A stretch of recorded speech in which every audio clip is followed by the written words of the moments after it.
Welcome to Saulcast. Today we are talking about Better Call Saul, Season 6, Episode 10, titled Nippy. I'm Gil. I'm Adam. Let's get into it. Nice. I don't normally say that part. I used to say it every episode. Now I think it's like every 2 or 3. Well, you have so many different productions now that it's easy to forget. It used to just be Saulcast, the simpler times. Mm-hmm. But speaking of which, those were the Slip and Jimmy days. That's right. So I guess now we're in the Saul Goodman era of my life. Yeah, and I'm afraid of what the Gene era will look like. Luckily, my life has been out of order. I went Slip and Jimmy, Gene, and then Saul Goodman. That's true. The Gene era was, if you knew Gil during the Gene era, you would have wished you didn't know Gil. All right, actually, okay, so speaking of which, on everything you just said, it's all going to connect to what I'm about to talk about. Mm-hmm. A little bit of housekeeping before we get into Nippy. So we've been getting a bunch of emails and comments. We've been getting a bunch of emails and comments that have been asking a couple questions I wanted to address. Is it, why are you two so handsome? 2, why are you such great podcasters? Yeah. Yes, those were the questions I wanted to make sure we get out in public. Yeah. No, it was, okay, the first question is that Better Call Saul is coming to an end. And I don't know about you, but I love this show. All right, well, a lot of the people who listen love this show. Yeah, and I'm just doing this for the for the clicks, for right? the attention. So you and I and everybody listening, we all love this show. People are bummed that it's coming to an end, but they're also bummed that they're not going to get to hear you and I talk anymore. It's true. After Saul ends, we're going dark. The channel is deleted. We're taking a vow. We're literally not going to speak anymore. We're taking vows of silence. True. Daniel did that, right? He went to a silent. Was that you? I did that. We both did that. Oh, you went to a silent retreat. True. Meditation. All right, we'll talk about that. That's why I'm so level-headed and calm, and nothing bothers me. Smash cut to. So let me talk about what got spoiled for me this week. Actually, I will talk about that, and it will not be pretty. So in reality, though, so a lot of these emails I've been asking, once Better Call Saul wraps up, are there any other shows you're going to talk about? And the answer is that we actually have 2 podcasts. There's Saulcast, that's what you're listening to right now, but there's also the One Take podcast. That's where we talk about everything that isn't Better Call Saul. You can find that podcast by searching One Take Podcast in any podcast app. And also in the show notes every week, I put links to the One Take Podcast. We'll talk about movies on there, video games, and other general topics. And we bring the Saulcast flavor to other stuff. What does that taste like, do you think? Saulcast flavor? Yeah. I don't know. People can write in, what does it taste like? I don't know. I produce it. I don't taste it. Ew. You know? If you want to watch the One Take Podcast, then we have the One Take Podcast channel. All the video gets posted there. Mm-hmm. Saulcast video gets posted there too. And for those who are just listening on audio, that's totally fine. But Gil does do some funny little editing things sometimes. Mm-hmm. And he'll sometimes include relevant clips from the show. That's right. Yeah, that's right. So, So you're not missing that much, but you're missing a little bit. Yeah, you're getting like 95%. Yeah. But if you want that extra 5%, you got to use your eyeballs. And not just your ear balls. So to put it simply, you've got the One Take Podcast, you've got Saulcast in terms of listening, and if you want to watch the video, both of those get posted to the same place on YouTube, the One Take Podcast channel. Would we do another show like this, where week to week we talk about the same show, we cover each episode the same way we do Better Call Saul? Only on one condition, and that's if it's a show that is created by Vince Gilligan and or a show that occurs in the Breaking Bad Better Call Saul universe. Even then, we don't know for sure we would do that. Gil, tell them why.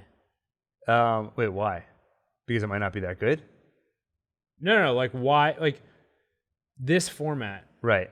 We don't necessarily, we love Better Call Saul. This is the exception. But in general, there are a few shows that would be worthy. I sound like I'm joking. I'm serious. There's a few shows that would really be worthy of us doing 2 podcasts per week to such great lengths of time, Right. and energy, and detail. Yeah. That said, we still love podcasting. We want to do the same amount of podcasting. Right. But we want to be able to do it about all kinds of topics. Yeah, so that's what the One Take podcast will be. We'll talk about whatever whatever will strike up a conversation between us. So like I said, it could be movies, it could be more general topics. For us to cover a show the same way we're covering Better Call Saul, I mean, simply put, we would just need to find another show that captures our imagination the way this one has. Right. Which we're not ruling out, but Yeah. this is like a once in a lifetime or twice in a lifetime kind of thing. that's what it feels like. I mean, who knows? Maybe House of the Dragon. We'll watch it and be like, wow, this really wowed us. It could happen. I'm just saying it's not impossible. It's not impossible, but Yeah. it's almost impossible. Basically, I think what's going to happen here is I'll be the filter. I'm going to go out in the world and watch a bunch of stuff. Well, I'll talk about it. This is already how it works. You watch shows and then tell me whether or not I should watch them. Exactly. The other question we've been getting is people have been asking if they want to support the show, if they want to contribute. They've asked if we have a Patreon. And I think we've brought it up a few times, but it's usually in the context of joking around. Right. So I'm not sure if people realize that We actually do have a Patreon. we do have a Patreon. We're not big on self-promotion, especially Gil. I'm more willing to sell out than he is. Which is why you're wearing the One Take shirt right now. Yeah, not that's me. right. Available on Teespring for $19.99 or something, right? Something like that. I don't know. But yeah, we have a Patreon. Right now, there's no like tiers or anything, right now there's no tiers. You can basically contribute as much as you want. There's no special content on there yet. Now, you and I have talked, we're going to start posting some stuff there, some exclusive Patreon content, behind the scenes videos, outtakes, behind the scenes, stuff that's too hot, too controversial to be out in the public. Or stuff that frankly I'm just ashamed of.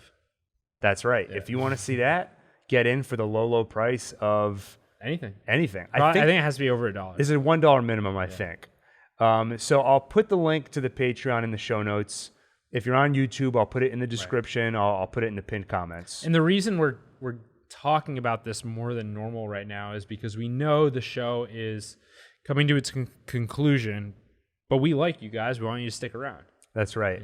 Yeah. I think we felt that more than ever this season because I think with the show coming to an end, the community aspect has grown a lot. It grew big time. We've never interacted this much with the listeners. Like before this season, we weren't on YouTube. Right. Wait. No, that's not true. Yeah, we did season 5. Yeah, season 5. Okay. But so it's only been the last 2 years worth of Better Call Saul that we've been on YouTube, which means you can get comments and interaction. That doesn't exist when you're just doing an audio podcast. So we're becoming more attached to you guys, and I hope you're becoming kind of attached to us. And we just want to keep this going. We want a third date. With all that interaction, there comes pros and cons. Do you want to hear about the cons? Go to the Patreon. Oh, you just pointed at me like this is the con? No, that's behind closed doors. Yeah.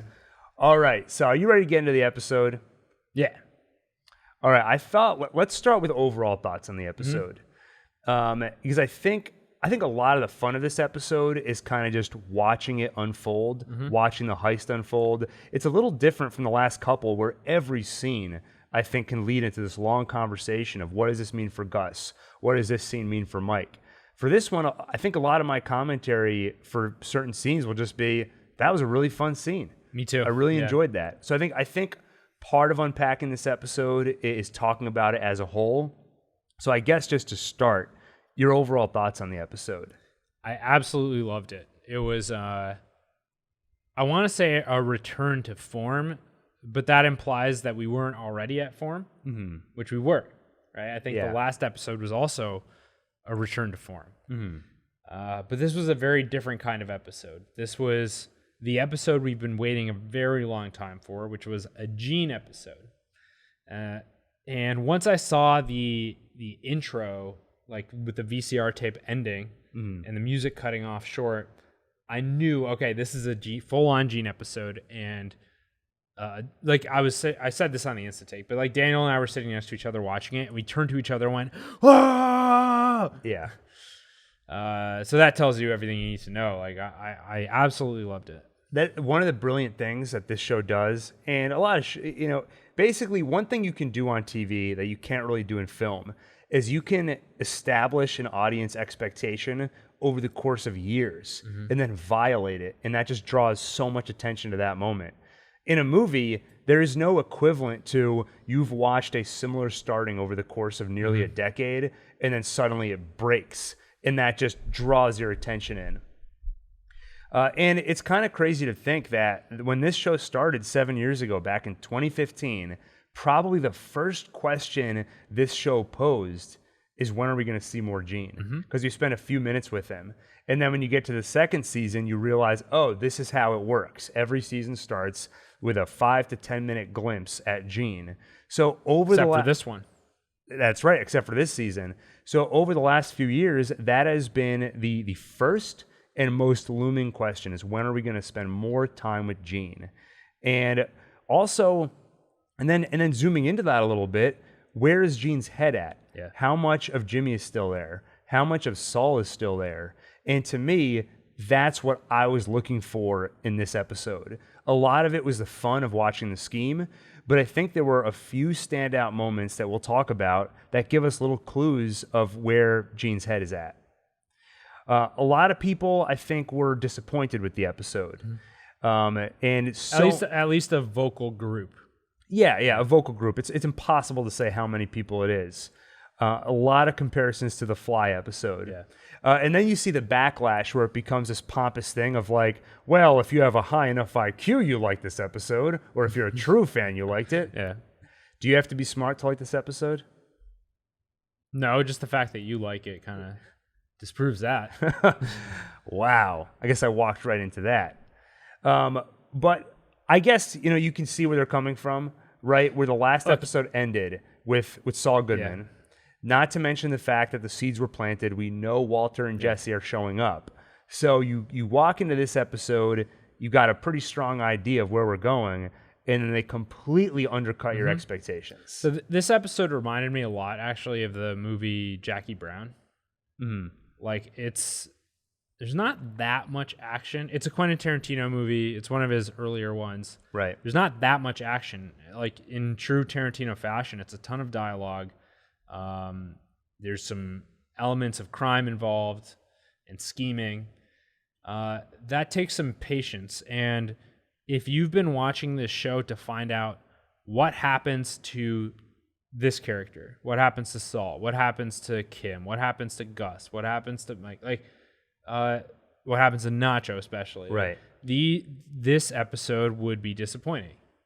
If you're watching it because you want to learn more about how characters operate and what lessons they've learned over time, or how their thinking and morality has changed, then you find this episode probably more interesting. I don't think one is right and the other is wrong, but I will say if you're as smart as us, then you like this episode. Yeah, so I think I was very surprised this season to learn. I think there are a lot of people who watch the show primarily for the Mike Gus cartel story, which was really surprising to me. For me, I mean, I watch it for everything. Yeah. But primarily, I watch it for character. And to me, Gus and Mike, I am satisfied with their arcs. Jimmy, I'm not satisfied, not yet. I understand why he became Saul, but I feel there's a lot that's still unsaid about where he goes after the Saul Goodman era. Right. And so for me, just getting to spend time with Gene and get to know him, that's really exciting. Now, the placement on the face of it, the placement of this episode is odd, right? We had the flash forward to Saul Goodman, and then all of a sudden we flash forward even further to Gene. It's strange, but to me it worked perfectly. And the reason for that is what Gene, to me, in this episode is feeling is he is rediscovering this lost part of himself. Yeah. And he's very happy to rediscover it. And I think we feel the same way watching it, because the last 2 or 3 episodes were so dark and depressing that now we get a scheme, heist, a fun episode, yeah. We feel that sense of relief. There's a tonal shift from dark and tragic to kind of fun. And that tonal shift matches what Gene is feeling. If we went into a Saul Goodman episode where it's all the Saul Goodman antics, and then we went to Gene, you wouldn't have that tonal shift. It would be a smoother kind of transition. Exactly. Yeah. And for Gene, this is not a smooth transition. So I don't know if that's what they were intending, but for me, they got me to feel a little piece of what Gene is feeling by placing it here. He basically turned from... He was ready to kind of take the coward's way out. As soon as he got identified, he called up the vacuum cleaner guy and then said, never mind, I'll do this myself. And he hung up the phone. Right. It was at that moment that he re-became Saul Goodman. Right. He resurrected a part of himself that had been dormant for, I don't know, the events of Breaking Bad kind of concluded around, in universe around 2004 or 5. I know they started in 2000. Better Call Saul has been in 2004. The events of Breaking Bad began in 2008, and I think they went for a couple of years. It would have been 2 years. So now we're in 2010. We're in 2010 right now. Wait, so is this episode occurring within a year of the events of Breaking Bad? I believe so. Okay, so that changes things. So in my head, he'd been Gene for a while. Yeah, I think he's been... He lost a lot of hair in a short period of time. Well, he'd already lost a lot of that hair. That's true. By the time he was Saul. Yeah. Right, we saw him do the whole comb over thing. Yeah. Yeah, so I think this is probably a year-ish, maybe a little bit less than a year from the end of Breaking Bad. Okay. Interesting. So that's really not that much time. Mm-hmm. I hated this episode. Yeah, this ruins it. It totally changes things. No, it doesn't really change anything. It just puts it in a new context for me. Mm-hmm. But anyway, he resurrected a part of himself that was dormant for roughly a year, that he felt was dangerous to reveal, not just in terms of like his actual identity, but just even he knows he's like addicted to this kind of stuff, and to indulge again is really dangerous. And as I'm talking about it now, it makes me think, if we're talking about Saul indulging in things that he probably shouldn't, it makes me think we're not far away from him somehow trying to find Kim. Because if he's doing this now, like very fine, like you kind of don't have Saul Goodman without Kim Wexler in a sense, right? Or you don't have Jimmy McGill without Kim Wexler. Yeah. And then Saul Goodman is the response to losing Kim. Right. Yeah, so who are we seeing here, Saul or Jimmy? I think it's hard to say. I mean, they're kind of both capable of this kind of thing. Right. Yeah. Yeah, so, okay, I think with that, we're going to come back to what's next for Gene at the end of the episode, but I think let's jump into it. Let's do it. Adam? Take it away. We start with seeing an old lady at the grocery store in one of those little scooters. Mm-hmm. Now, my first thought when I heard her voice, is this Kim's mom? Right. Now, bear in mind, I didn't see any of these alleged spoilers and teasers or whatever you want to call them. I call them life-ruining little tidbits that said that this Marion character is going to be... Why do people know... Why does anyone know that Marion is going to be related to a character on this show? Like, I know. Who said... Where did that come from? Who said that? They should be arrested. Right, yeah. So the news comes out that Carol Burnett is going to be... Is she like a famous actress? Because people keep saying her name, and I've never heard it before, but it makes me sound like she's well-known. So she's very well-known. Okay. She is a comedian, singer, actress. Back in the 60s, 70s, there was the Carol Burnett Show, kind of a variety show. Very well-known for all that. So she was like a personality back in the golden age of television, sort of thing. She is royalty when it comes to actresses, comedians, yeah. Well, her throne is like a little scooter thing. Yeah. So she's riding around that at the grocery store. Oh, yeah, here you go. She's using one of these bad boys. Hold on. Assemble it. So for those listening, Adam just pulled a grabber. I didn't know it could fold like that. And he's grabbing my nose with it right now. Yeah, he pulled it out from under the table. There you go. So one of these, now I have this because I recently underwent a back operation, which is why you made me give this disclaimer, because I was going so crazy, like complaining about the spoilers. I cut it out though, so no one heard it. Yeah. Oh, okay. Well, I was basically complaining so much about the spoilers to the point where Gil would be like, okay, that's like, let's move on. And then I'd be like, okay, yeah. But hold on, let me. And I just couldn't stop. And Gil was like, we need to include an explanation at the end that you were like on pain medication recovering from surgery. Anyway, I guess he didn't feel the need to include the disclaimer. But that's why I have this little grabby thing. There was, I just want to point out, some people, like astute watchers or listeners may have picked up on it. But in the episode where you and I are sitting outside on the farm and talking, there's one point where I'm like, all right, moving on. And then you see you go like this, just one more thing. Yeah. But I muted your mic. So you can't hear it well. And then it's suddenly dark outside. Yeah, suddenly it cuts. Right. Yeah. So you can kind of hear you go, and then it cuts. And I'm like, okay. So I talked for like a half hour. Yeah, there's a lot. Maybe even that goes on the Patreon. We've got like 10 minutes of cut ranting. For whoever wants to hear that. Painkiller-induced ranting. I think I now understand it.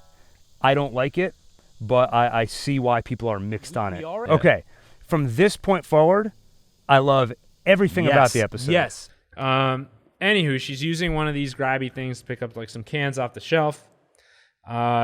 She goes to try some cheese. Aged cheddar cheese. Schnauz Farms. Yeah, the label is Schnauz Farms. Gil, explain the significance. It must be a reference to Tom Schnauz, one of the executive producers, the writer of next week's episode, the writer of Bagman, and a few other of the greats from Better Call Saul and which Breaking to me Bad. is keeping up with a great tradition the show has of like developing like foods and products that like are tied in with the characters, like Schrader Brow, for example. Pollos Hermanos. Yeah. Blue Sky. Right. My favorite product. So she tries a sample and then spits it back out and goes, Wisconsin can have it. It's like, or they can, take it back or whatever. Right.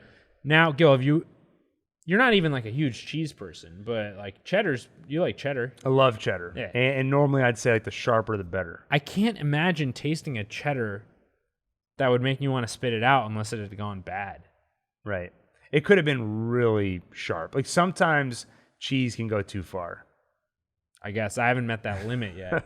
Anyway, you ever have the cheese with like where it's like crystal? There's like little crystals in it. No, I don't even that's know what that like means. The best. Like it's like you could have like an aged cheddar with, as you're biting, you get like tiny little crunchies, almost like Pop Rocks. Yeah. And that's like crystallization. You're eating like moldy old cheese and you're like, the crystallization. It's like I grow it under my bed. Here, Gil, try some. Anyway, she spits it out. She seems like a little bit of kind of an unpleasant person. Now she's scootering back. She's on the sidewalk. Cool overhead shot, right, of the scooter. And it's in black and white, so it was hard to tell at first. But I was like, all this white stuff is probably snow. Right. Which means we're probably in Nebraska. And it's black and white, so you figure. And so between the fact that it's black and white, we're in Nebraska, and I hear somewhat of a crotchety kind of woman whose voice sounds somewhat similar to Kim, made me think of Kim's mom. That was where my head went. Did any part of you think this is 40 years in the future, we're looking at an older Kim? I do think I had like a flash of a thought of that. But you'd think scooter technology would have advanced by then. Oh yeah, I didn't even think of that. That would be like the year 2030 or 2040. I guess it's really not that far at this point. Yeah, because we're already in the future from this show. Yeah, that's true. Yeah. Anyway, so like that wasn't my predominant thought. I do think it crossed my mind, but I did think this might be Kim's mom. I don't know why we're seeing her. I don't know what's going on. Then, which it's still, by the way, it still might be Kim's mom. True, and then Jeff Kim, and Kim they're brothers, they're brother and sister. Yeah. If that happens, I'm out. Now, like Tom Schnauz is like, oh, like I didn't say the word. Oh, crap! We got to rewrite the finale. Adam's not gonna like it. So once she hits the dip where she goes, it wasn't like this when I came here before. You're about to see Gene. Right. He threw some snow in there to get her stuck. This is some kind of scam. You cut to Gene, the helpful, neighborly guy looking for his lost dog named Nippy. He's hanging up signs. Right. And I actually tried to call the phone number. Oh, really? And you'll never believe what happened. You spoke to Bob Odenkirk? No, I got a busy signal. Oh. Because everyone's trying to speak. Probably, yeah. Then they talk a little bit. He wants to help her, cross the little dip that she's stuck in. She refuses. Right, but, and we've already seen her refuse help. Like at the store, Yeah. someone offered to grab something for her. And she's like, if I wanted help, I would have asked for it. That's right. And then she threw her grabber thing at the person. Right, killed him. It's true. Yeah.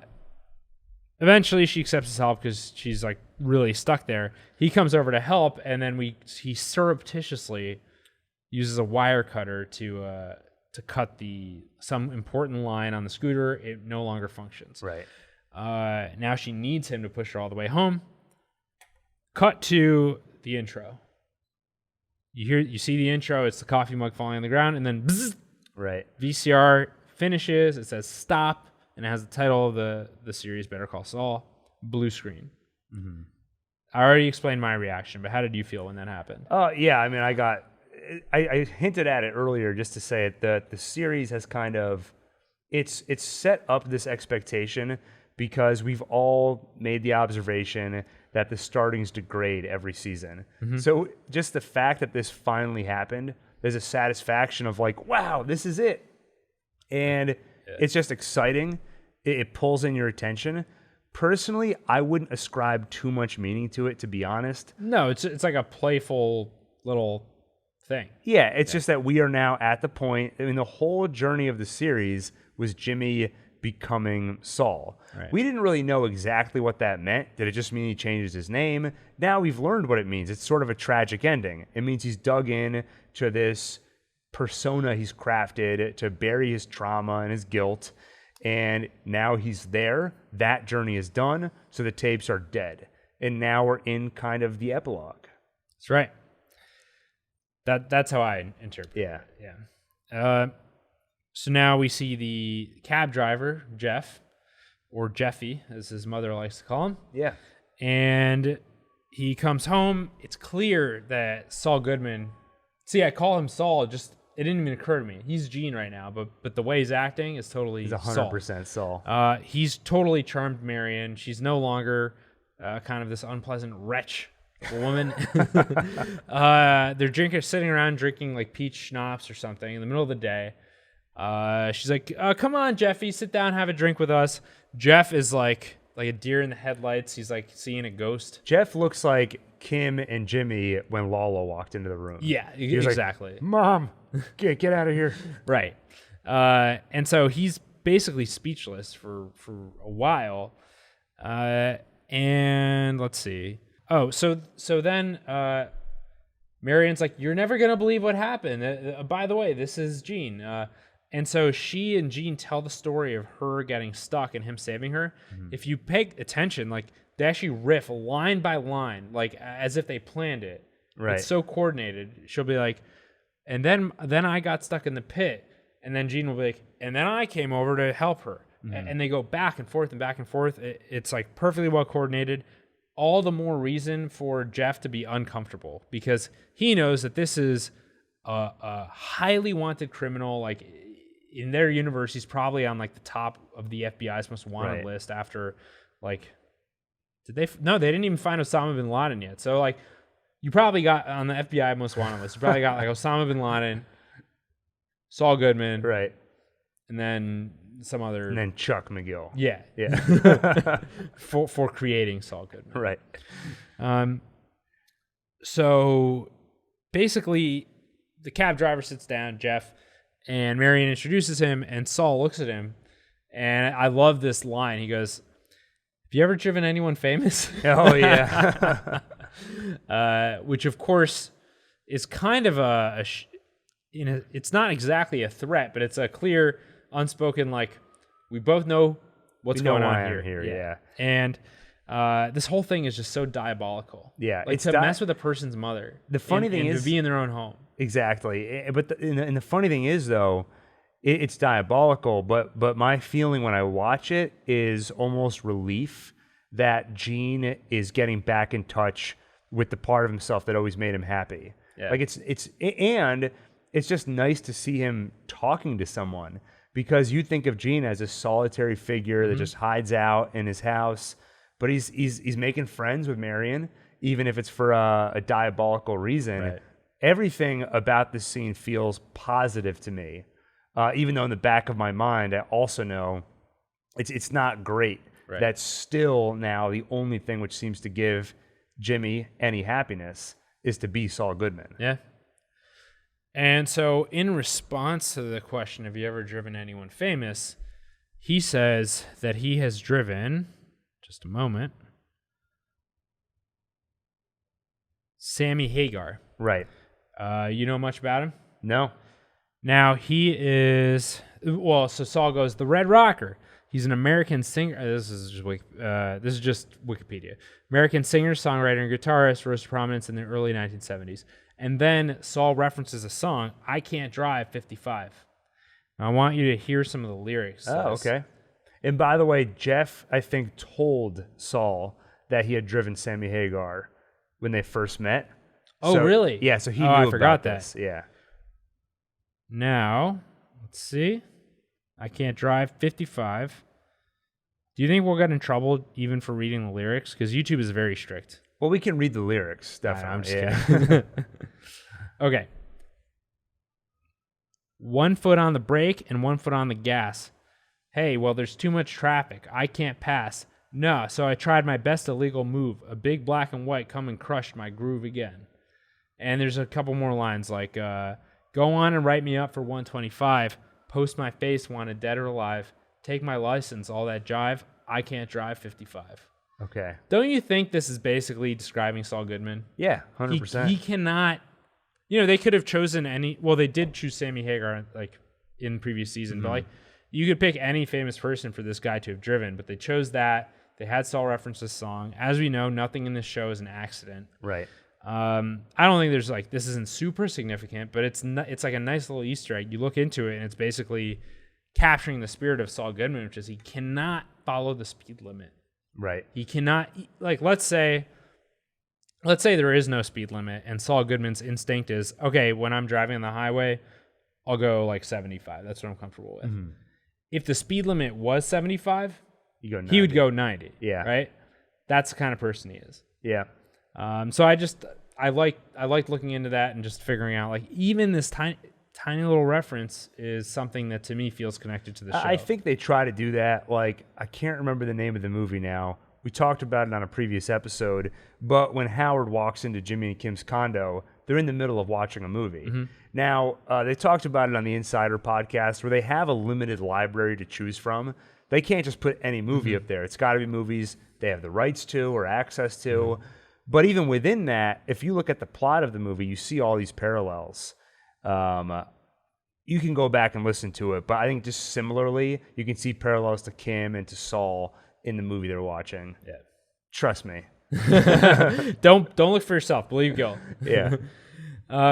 So after they talk about, like, if he's driven anyone famous, you hear a ding come from the oven. You have one of those classic shots of the camera like inside the oven as Saul Goodman like opens it up. He grabs some kind of loaf of something. Yeah. I don't know what it was, but he's done, and Marion announces that Saul's staying for dinner. Yeah. Which in Jeff's mind, he was probably like, "Oh my God, right. This is horrible." And then Saul turns and looks at him with just the biggest S-eating grin. Yeah.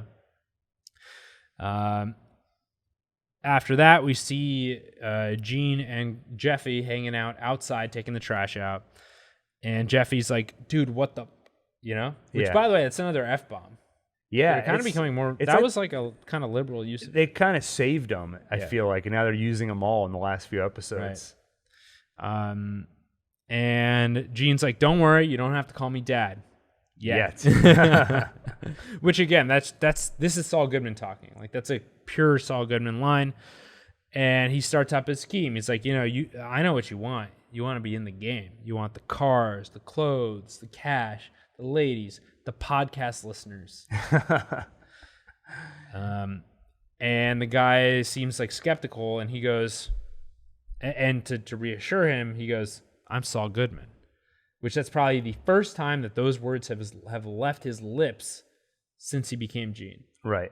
Like, he's, as usual, like when you come to something serious, he's using it as a tool. He's saying that to inspire confidence in this guy.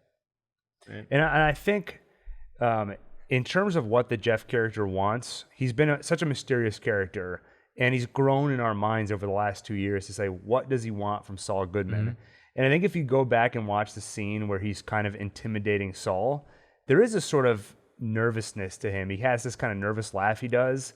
And when I think it was on the Pete Pepper stream, we were talking about it, and we were speculating on, is Jeff somebody who's in the game? And I remember saying, I hadn't thought about that before, but when I think about it now, he strikes me as somebody who wants to be in the game. Yeah. Like, he sees this exciting opportunity with Saul. It's like, I'm going to be a badass. I'm going to be a criminal. And right, I don't think his first thought was, I'm going to take advantage of this guy. It's more like, I'm going to take advantage of this opportunity. Right. He even kept saying something like, if you need a driver, like, I'm your guy. Yeah. Exactly. And it was like fanboying out. Yeah. That's how people act when they meet us. Oh, yeah. And I think, we could talk for a second about the recasting, because I do think a lot of people have said, I don't really have a problem with the recasting, but the character just seems incongruous. Right. So you actually directly addressed my own feeling, which I felt it was incongruous, which to the lay people means that, a little different. For the people who didn't like this episode, if you don't have the IQ to enjoy The Fly or Nippy, incongruous. Basically, it feels like it doesn't fit. It feels like not only did they change the actor, they changed the character. And I felt that way. And that was basically my only criticism of this episode. But it's kind of unfair because I would need to go rewatch those scenes with Jeff. Right. And just based on your own recounting of it, you make a good point. Yeah. And that's basically my point is I think it does fit. Right. I think the shift you're seeing is that you are seeing two polar opposite scenarios for this character. In one instance, back in season 5, he has all the cards. He has the leverage. He caught Gene totally off guard, and he gets to intimidate him. So he has this artificially inflated confidence. And now you see the polar opposite scenario where he comes home to find this wanted criminal, number 2 behind Osama, and talking to his mom. So now he's going to be artificially low and not confident. So you see these two polar opposite scenarios for the character where his attitude is going to be so different. And it's just a shame that it was at that moment they had to change the actor. Yeah. Because then I think you can't separate the two from your mind. You're like, he's acting so different and he looks different. Yeah. It's just, I personally think if they'd maintained the same actor, then this total tonal shift where now he seems like more of a quote unquote loser, I think would have worked. I agree. And I'll say, I'm not going to say that it wasn't jarring to me at all. Part of me was like, oh, okay. But then I went with it, and overall it works. So, yeah, I guess I'm starting to repeat myself. It worked for me, but I think if you look at it, it actually does fit with the old Jeff. I think you've persuaded me. Mm-hmm. Do we know why the actor was changed? Yeah, basically, they just couldn't get the old actor. He just was, he was busy with another show, and scheduling just didn't work. They've basically said that they've been extremely lucky up until this point that hasn't happened already. Yeah. And they actually went back to the original auditions, and Pat Healy, the current actor, was somebody else who auditioned, and and went with him. Mm. Well, I think they did an okay job with. I think the actor who replaced him was fine. Yeah. They had him dress, similarly. Mm. It all worked out. I think they did the best they could with that. Yeah. Yeah. I'll just say one more thing about it, which is I miss the old actor, but only because he did such a good job. And for some reason, I always forget his name. Don Harvey. Okay. He just did such a perfect job. He kind of cemented himself in our heads. So it would be like recasting Bob Odenkirk or something. And it's incredible. It's a testament to his work that in the span of 5 minutes, he was able to just solidify himself as that character. I actually do. It's really cemented into my head just the image of him looking into the rear view mirror, from Gene's perspective, sitting in the back, just seeing his eyes there. That's really kind of cemented in my head because it's such a scary moment. Right. Yeah. So that's all. But like I said already, I think Pat Healy, did a great job. Mm-hmm. I think there's no way they could have done this without it being a little bbit jarring. Yeah. But I think if you take the actor out of it and just look at the writing, I think it actually does flow for the character. Good. Because, I mean, I want every reason to like, just be happy about this episode. So you just gave it some more points in my book. Cut to Saul Goodman / Gene back in his home. He's making a drink, his classic. I think it's a whiskey sour.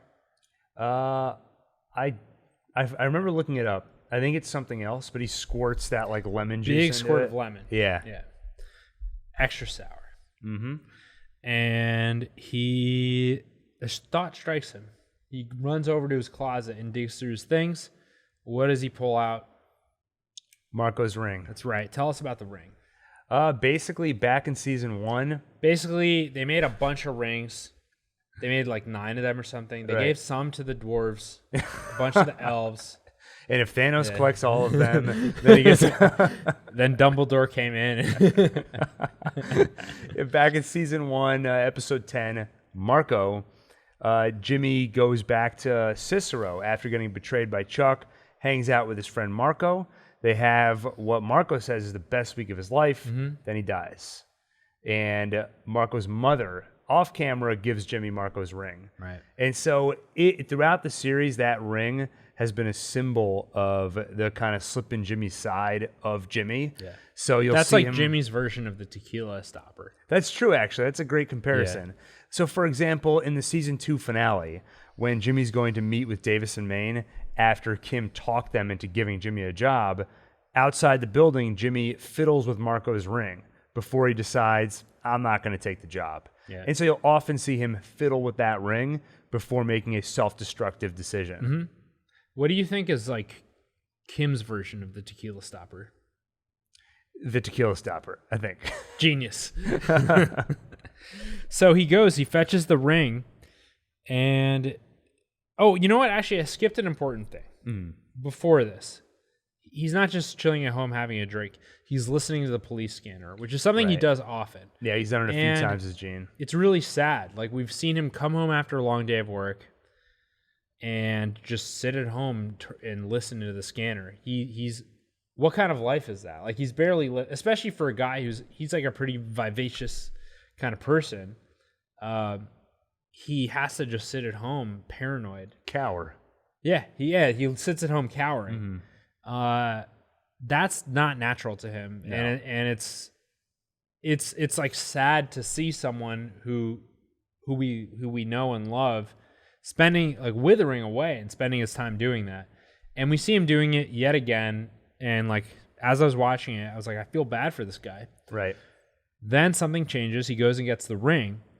He puts it on, and it occurred to me, it's like, that's a change of identity, right? That's Gene putting on the Saul Goodman / Jimmy McGill. Like, the two are kind of similar. Like, that's him putting on a new identity. And what I love about this universe, Better Call Saul and Breaking Bad, is how people do, like, they often put on different identities, right? Like Heisenberg has his hat. Yeah. He has the ring. Kim has her tequila stopper. Yeah, she puts that. But like whether it's like related to something you wear or not, people will wear different identities. Right, Kim and Giselle. Yeah.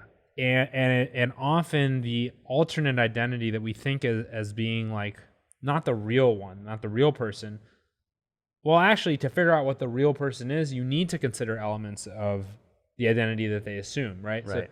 So Saul Goodman really, like, he's Jimmy McGill, eventually legally changes his name, but like, to really capture the whole, so if you're watching on YouTube, I just like produced a little bit of spittle as I was talking, and I tried to play it off, but I could see in Gil's eyes that he noticed, and so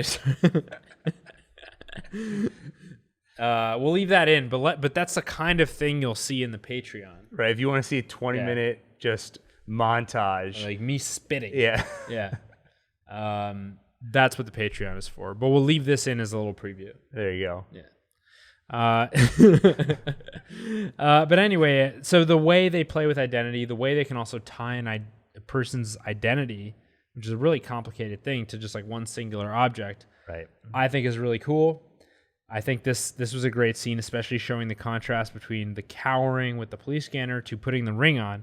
And then what's important is what happens next is he goes and turns off the scanner, and then the scene ends. Right. Like that gave him the confidence he needed to go forward. Right. I'm not going to cower in fear anymore. I'm not going to be on the defensive all the time. It's time to take action and do something. Right. Like the biggest threat facing him is so far the only time, as far as he knows, that he's been discovered is a good old Jeffy here. Right. And instead of just cowering in fear, I'm going to take it. I'm going to handle it head on. Yep. Yeah.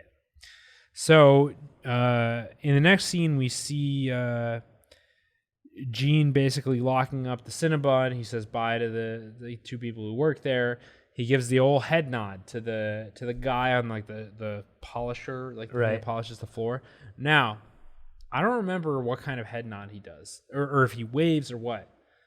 But do you know like the rule, like the man rule for head nodding? It's I forget. There's a difference between like an up nod and a down nod, right? Why don't you take a stab at it? I feel like an up nod is like it's saying something, like I know what's up, versus a We down. know the deal. Yeah, and a down nod is how's I don't know. I'm really See. struggling This is how here. you're not a real man. That's okay. what you just proved. That's all So, right. you're secure in that. So as far as I understand it, an up nod is like we know each other, we like each other, like we're bros. Right. So I'm giving you the old like, hey, like what's up, Okay. man? But it's wordless, so you just go.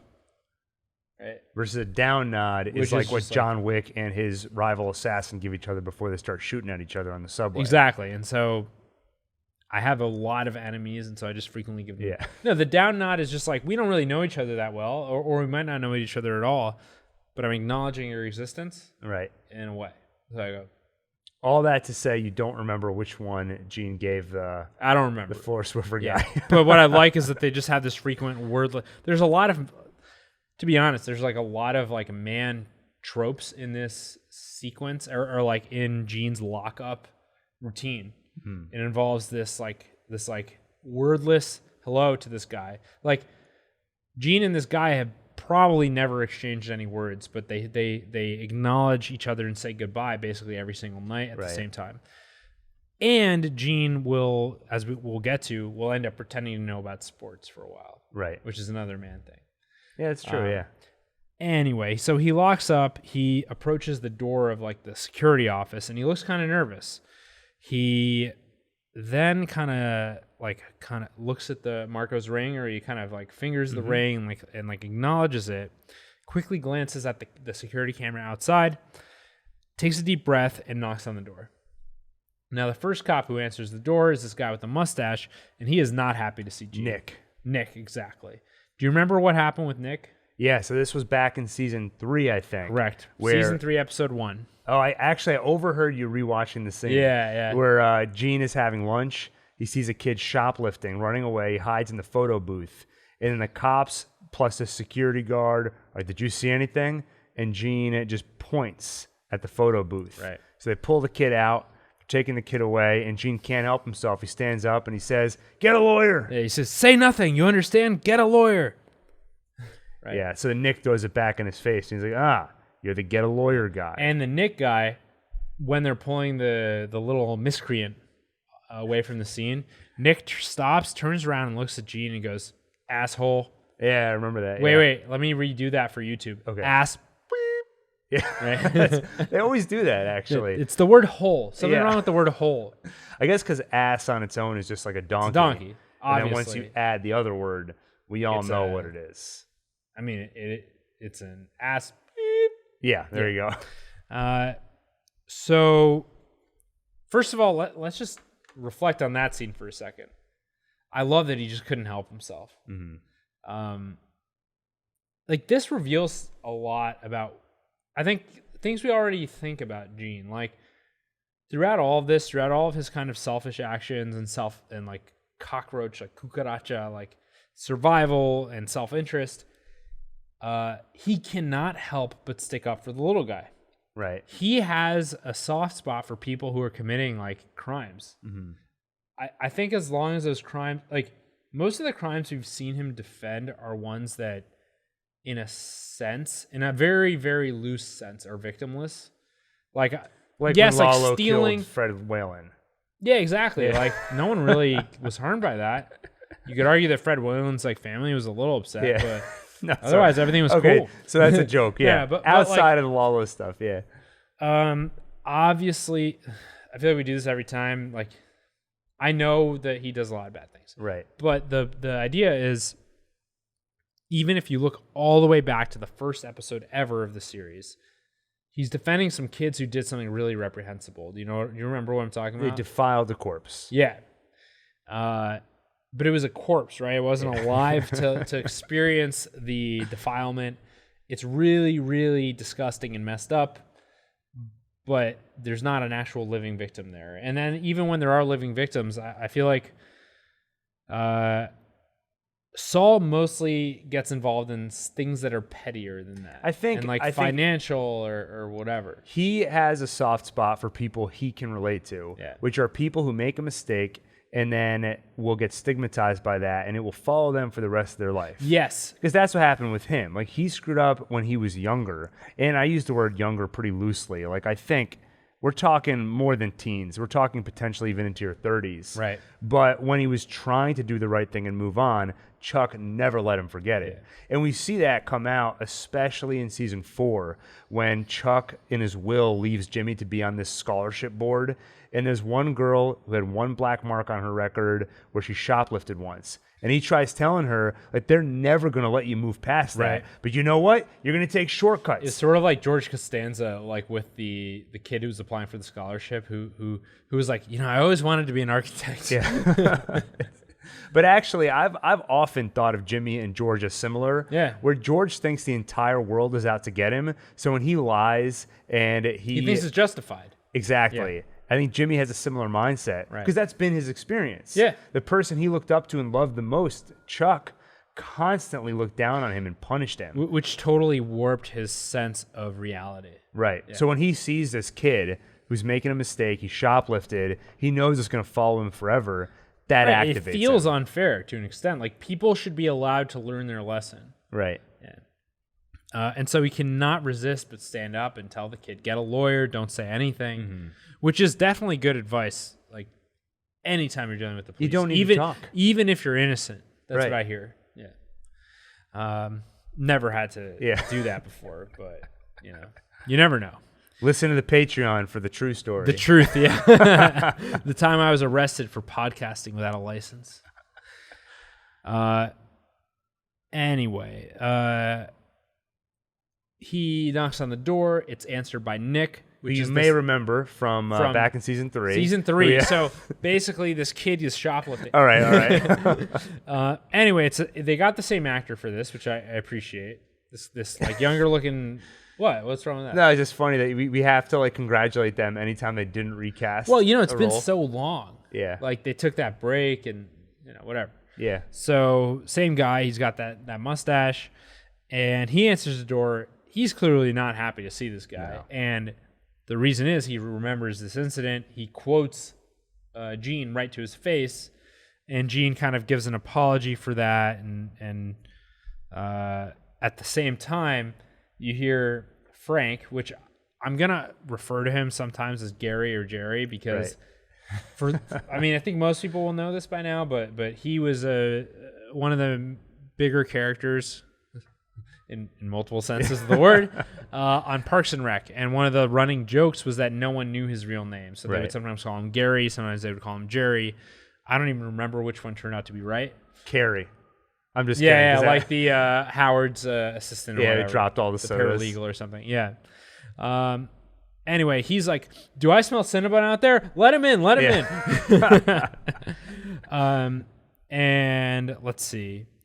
By the way, just because he ends up having a lot of lines in this show and appearing on camera a lot, the actor is Jim O'Hare. Okay, yeah.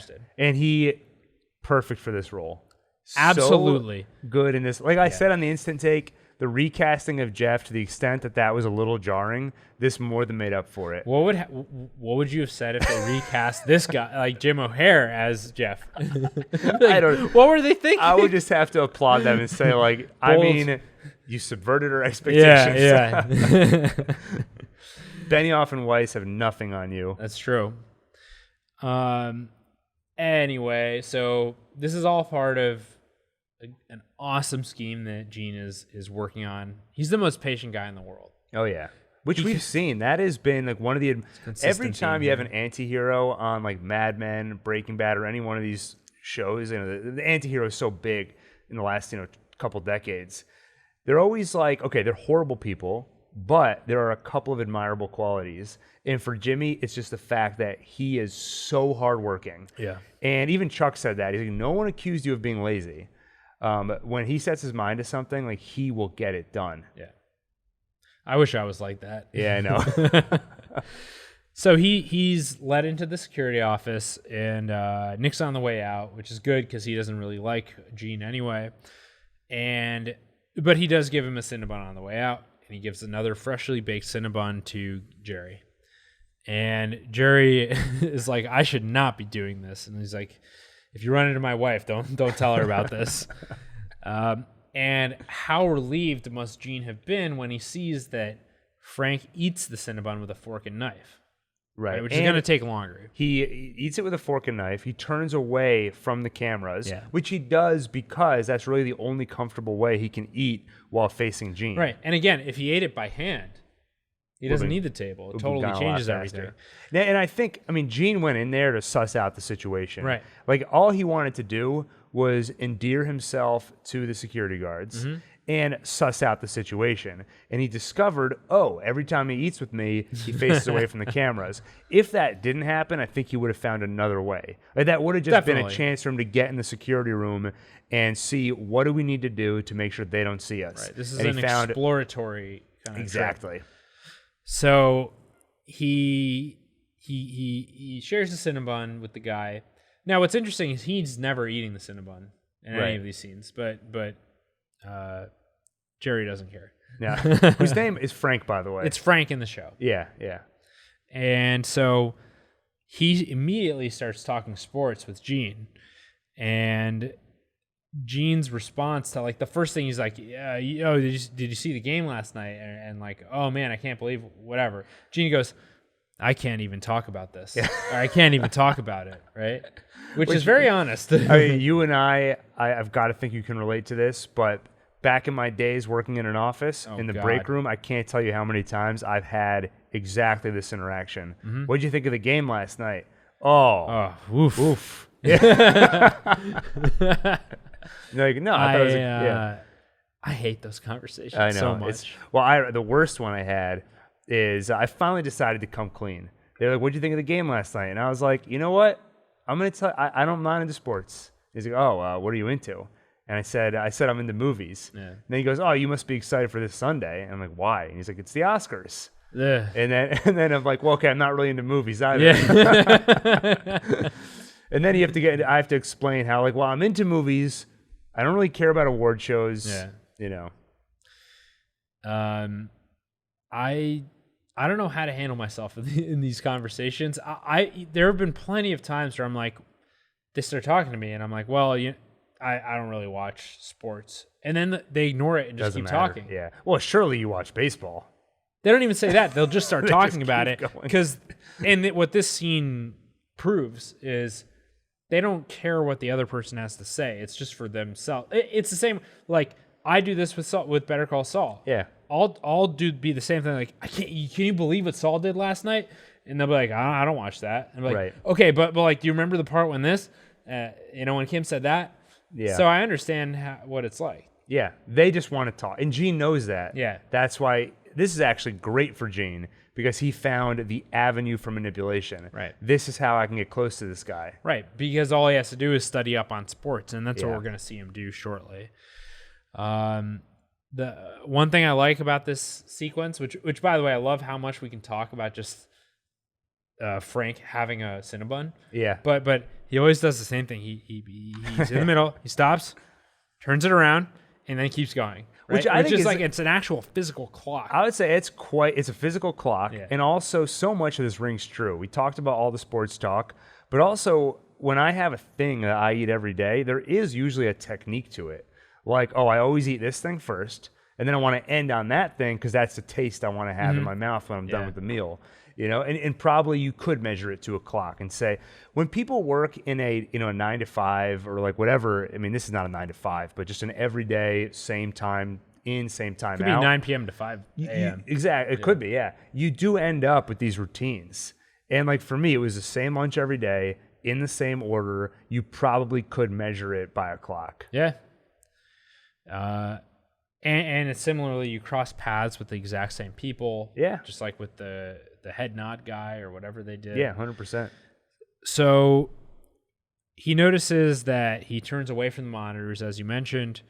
And as soon as he turns back to the monitors, Gene stops the timer. We didn't mention it before, but everyone watching this knows. He starts a timer as soon as Frank sits down to start eating. Right. How long does it take him to eat the Cinnabon? Right. That's what he's figuring out. It's like about 3 minutes and 15 seconds, which that's longer than it would take me.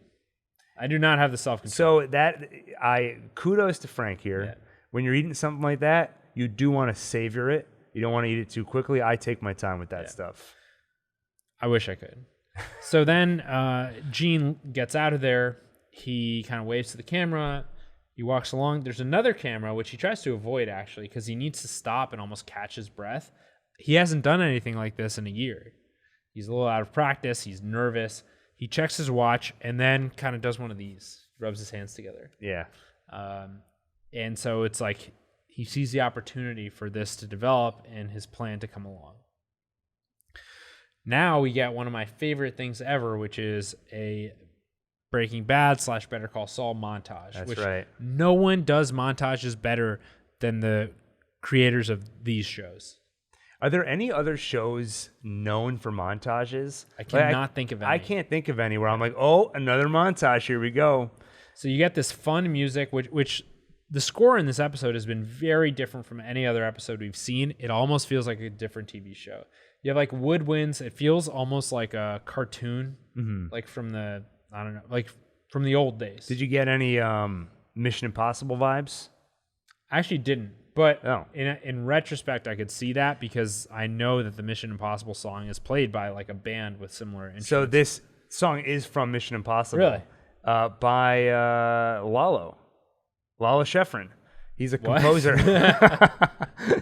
So Peter Gould talked about this actually at the Tribeca screening. He said he was talking about Lalo and how they came up with the name, and it was from one of his favorite composers, Lalo Schifrin, who did Mission Impossible and a bunch of other stuff. That's cool. And he teased that one of his favorite musical cues on the show was going to be a piece from Schifrin. And the name of the song is Jim on the Move. So it's just absolutely perfect. That's funny. So it does, I didn't get the Mission Impossible like connection like outright, but I did kind of think this is the music that you play in a somewhat lighthearted movie that involves scheming. A fun caper. What's caper? Well, it's like a heist. Okay, yeah, exactly. Yeah. Which again, very different vibe from the rest of the series. Yeah. And that kind of music continues throughout the episode. But that's kind of going back to what I was saying at the beginning of this, is there's a certain, it's not just the tone of this episode itself. Like why we like this episode is because taken on its own, it's always been fun to watch Jimmy pull these schemes. Oh yeah. But now on top of that, it's giving us a window into where Gene's head is at. And on top of that, coming after 3 episodes of just bleak darkness, it's not just, it's a tonal shift to the fun, playful tone. Right. And I think that shift is important. Agree. One fun tidbit we get in this montage. Oh, well, first of all, Gene walks in and Frank goes, Gene, the Cinnabon machine. Right?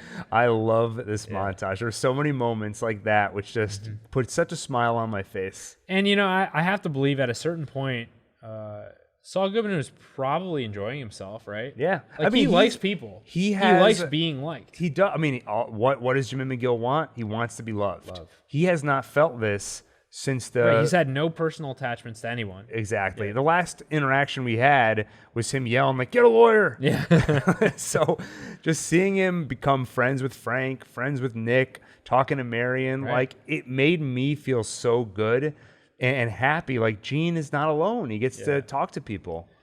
We see him brushing up on sports.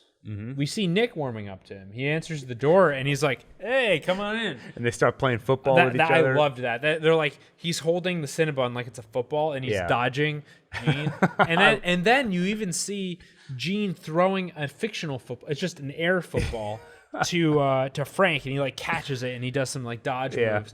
In fact, as I was watching it, I was like, I feel like Frank played football in high school, you know? Yeah, I could see that. It feels fitting. Have a lot of cool like little split screen effects, and at one point you see on the bottom left corner of the screen, SG was here. SG was here. Saul Goodman was here in the trash room. This is what he scrawled in there when he got trapped there overnight. Yeah. So it's funny. I thought of this earlier, and I figured now would be the right time to bring it up. But in terms of when this takes place, right? Everybody is picking at the details to figure out when are we now. And I saw someone tweeting with Schnauz where they were saying to him, like, hey, when he chiseled SG was here into the wall, the guy that was the polisher, the guy's like sweeping the floor or whatever, he's listening to a podcast, and it's the October like 20th episode of whatever he was listening to. But then in this episode, you see a newspaper. He was ahead of his time listening to podcasts back in 2010. then. Yeah, we were too. That's right. Yeah. We were listening to the Insider podcast probably. Back then. Yeah. That's how we know everything about the show. And then in this episode, there's a reference to October 14th or something. So they were asking Schnauz, like, wait a minute. So when he chiseled SG was here, was that actually during the course of this episode? Because that was October 20th. In this episode's October 14th. They probably just didn't think about it. Yeah, it's just details. Like, basically, the Gene timeline progressed chronologically. Right, so he's like, if you find any apparent contradiction to it, it just means we messed up. Yeah, exactly. It's a small detail. But yeah, it's. I hate this episode. Yeah, it's ruined. Yeah. But yeah, showing the SG was here is a way to just tell us, like, Saul Goodman is coming out right now. Yeah. And we've seen hints, like, get a lawyer. The fact that he chiseled SG was here. Those are two little hints. That the mustache. The mustache, right? Why the mustache? I don't know. What are you talking about? Because he was trying to mimic the Lalo look. I don't know. Yeah, exactly. He's had this Saul Goodman. He wants to be Saul Goodman. Yeah. He watches the tapes at the beginning of this whole Gene timeline. He wants to be Saul Goodman, and now he gets to be him, and he's loving it. Right, and he gets to be him to prevent being discovered as Saul Goodman. Right. Right, so it's like actually a good reason. Yeah, and where does that get him? You know, we'll talk about that when we get to the end of the episode. Next, we see him looking around the store, like looking around the stores at the mall.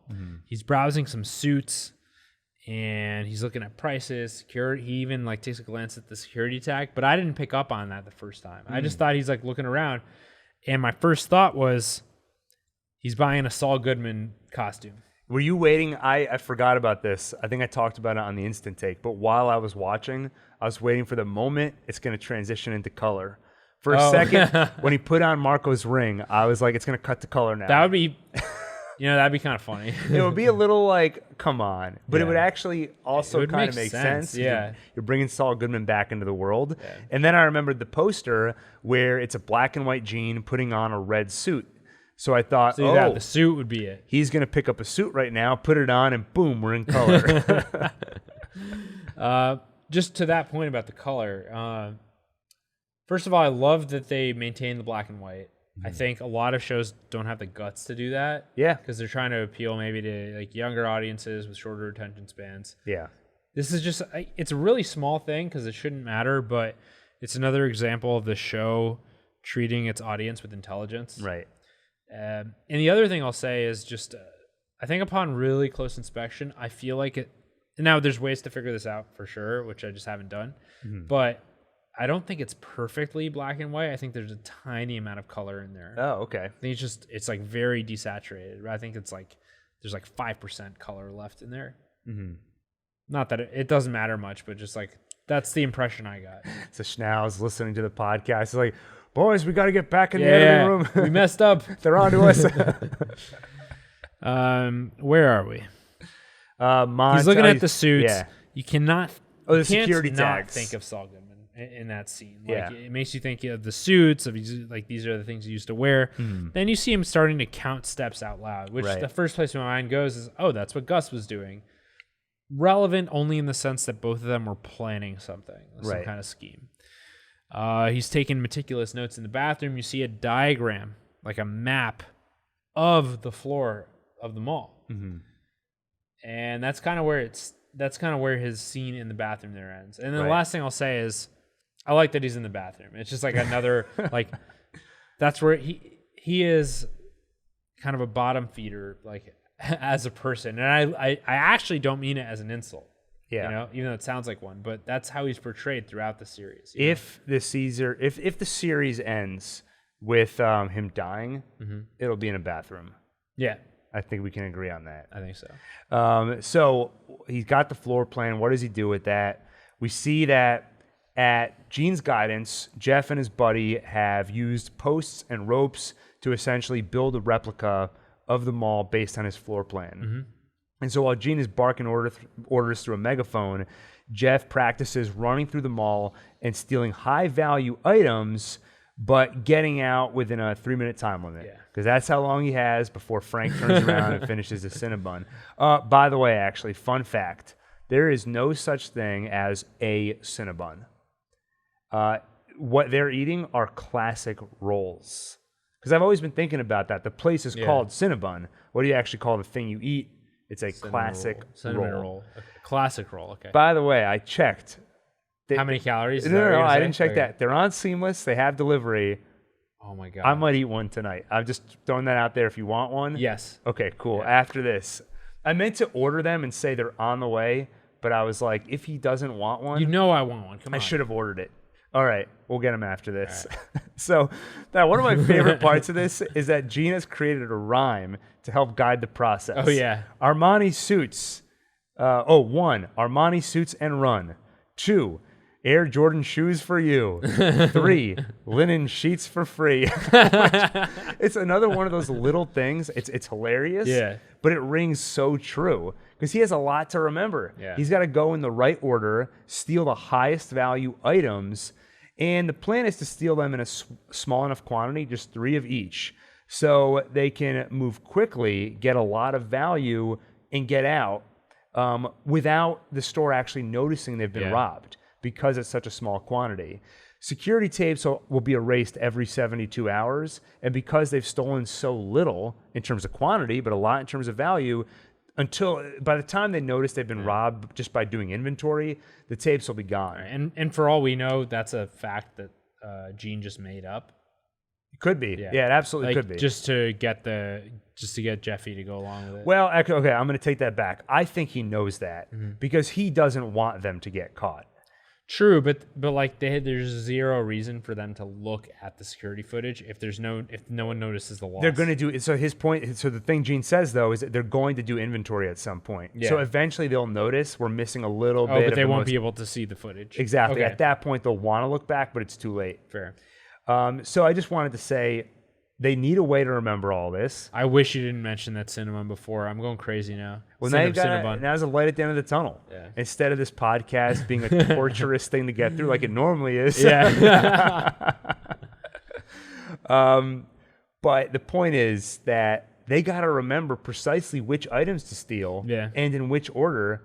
So you would need to maximize value. Yeah, you would need a way to remember. So the rhyme makes sense. And I love it. I think it's just awesome. Now, I love building the whole thing to practice on. It's hilarious. Yeah, and actually, I brought it up. It actually makes sense, but it seems so absurd. Yeah, and it reminds me of, and I mentioned it on the Instant Take, but if you want to know, okay, what other shows do we watch? Watch The Rehearsal on HBO. Nathan Fielder. Yeah, if you watched Nathan For You, this is kind of his follow-up. And if you haven't watched either, watch both. Yeah. Nathan For You and The Rehearsal. And when you get to The Rehearsal, you'll say, this is so... Like, Jimmy is being Nathan Fielder in this instance. Totally. It's awesome. One thing I'll add is I thought it was they didn't do this, but imagine the scene where Gene is like, "Do you want to be in the game?" Right? Like as if it's this like almost mystical thing. Like it's this like dark underbelly of society with so much potential, and then cut to him running around this obstacle course in the middle of a field. I thought that was pretty funny. I mean, even without the smash cut, it's still pretty funny. Right. Like, this is what the game is. Expectations versus reality. Oh, yeah. We've seen Saul Goodman at work. We've seen Walter White at work. Never did I see Walter running around in a roped-off like, replica of a mall. Now, at a certain point, Jeff gets cold feet about the whole thing. And so Gene reassures him with a story about a 50-year-old high school chemistry teacher comes into my office. This guy is so broke, he can't pay his own mortgage. 1 year later, he's got a pile of cash as big as a Volkswagen. I find that hard to believe. Well, we saw it. That was the very stack of cash that Huell was laying on. Spoiler alert. Yeah. So, of course, he's talking about Walter White. Yeah. And which first acknowledgement of him, you have an indirect acknowledgement of that whole thing in the flash forward we get of Saul Goodman clearing out his office. Quite a ride. Yeah. But besides that, this is the only time this has ever been referenced. Yeah, so very exciting, very fun. And it was right after that Walter White shows up and goes, "That's me he's talking about." I think a lot of people would have loved that because part of the fun of this line is that everyone thought that Walter White and Jesse were going to show up this episode. I mean, you had the flash forward to Saul Goodman. Mm-hmm. Okay, he is Saul Goodman now. Yeah. What is the next important thing that happened in his life? He met Walt and Jesse. Some people even thought Walter already showed up in the flash forward because you could hear someone coughing. So wow, that means some people are looking at this in greater detail than we are. Oh, yeah. So everybody thought Walt was going to show up. On top of that, I mean, the showrunners or whoever decides episode synopses definitely were trolling because the synopsis for this episode was a new player enters the game. Yeah. So like, okay, this is the Walt episode. Right. And so he doesn't show up, but you get the mention. Right. And the mention was so fun and it was so organic. And one thing I loved about it is this episode, in some ways, it's almost like it's Gene rediscovering the Slippin' Jimmy Saul Goodman side of himself. And we get a sort of greatest hits collection of Saul Goodman tactics. Mm-hmm. And one of them is just the way that he can just talk people into things. And one of the techniques is visual language. He didn't say the chemistry teacher had X millions of dollars. He said a pile of money as big as a Volkswagen. A pile of money bigger than Huell. And the guy goes, "Who's Huell?" So you can picture money you can picture a pile of money the size of a Volkswagen. Yeah. You can't picture, $7 million or whatever it is. It was more than that. That was the amount that he carried through the desert. Yeah. So I love that moment. It was so fun in so many different ways. But that gets Jeff back on board. And he also does the classic, like, okay, if you don't want to do it, I guess maybe you're not the guy for this, And he said, no, I just had some questions about logistics or whatever. Yeah. But Jeff is back in. And then we get to the heist. Now, right before the heist, the store manager the store manager of the department store notices a scuff mark and asks Barbara to ask maintenance to give the area a polish. Yeah. Chekhov's polish. Oh, yeah. I didn't even make that connection. That's why it was so slippery. Then she receives a delivery from Jeff's buddy. If you see a scuff mark, you don't really have to polish it. One time in elementary school. I know this, yeah. You can just like roll around like with your body. Yeah, just take your shirt off, roll around on the scuff mark. No, you can just take your shoe like with your foot in it and just like rub it back and forth and it'll go away. Oh, I thought you were going to say tennis ball. That's what I learned. Oh, that should probably work too. But yeah, I saw the custodian do that once. And since then, I've been in buildings where I see one and I just do it for fun. It gives me the same satisfaction as like... Well, Howard would spin the soda can, but I flick the sides. But just like knowing that that it worked, that I have this little life hack, makes me happy. That's funny. I didn't know that about you, about getting rid of... And it saves lives, potentially. That's right. Yeah, the next Jeff was going to run along that floor. I didn't know that about you, getting rid of the scuff marks. Mm-hmm. But knowing you, It's like the least surprising thing I've ever heard. Yeah. So the store manager receives a delivery from Jeff's buddy, who's posing as a truck driver delivery guy. Yeah. It's a big box, and at this point, I think did we all assume Jeff is hiding out in that box? It took me a minute, but yeah. Yeah, at some point I got there. I was like, Jeff is in that box, and I love that. Yeah. I think Gene, part of his little revenge against Jeff was like making him do that. Yeah, stay in that box for however long he had to be in there. Now, this was It's not like Jeff, trust me, like we have to keep this bag of dog crap in there. It's part of the scheme. We need to put the snakes in there. Yeah, yeah. You know, she's gonna want to she's gonna want to hear some noises in there, you know? And the spiders, obviously. Yeah. So she was not expecting this delivery, and she insists he leave. So she calls his supervisor, who is actually Gene. And Gene uses some more Saul Goodman tactics, because he's got to convince her to leave that box there. Yeah. So he starts with sympathy. His boss is going to be really upset if Up he has his to. tuchus. Oh, yeah, if he takes that box back. Makes up a story about 900 pounds of Spanish mackerel waiting at the airport. And if he takes that box, he won't have room for the mackerel. Right. So she tells him, you know, I got nothing to do with this fish problem you have, but he wins her over. Yeah. It's a classic.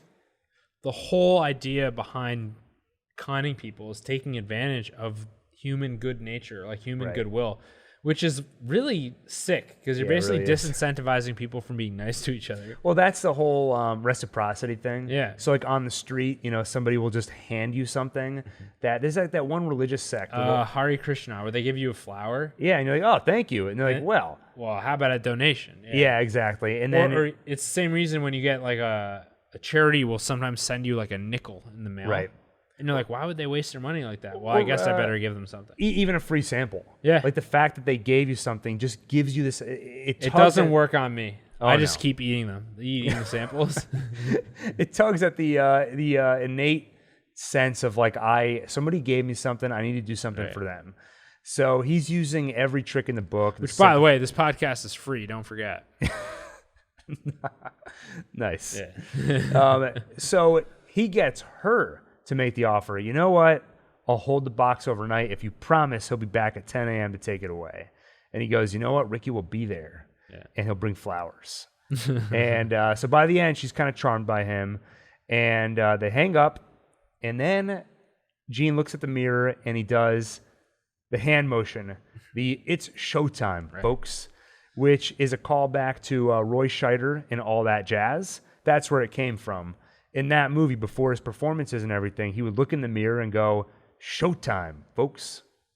And of course, back in episode 1 of Better Call Saul, Jimmy was doing that.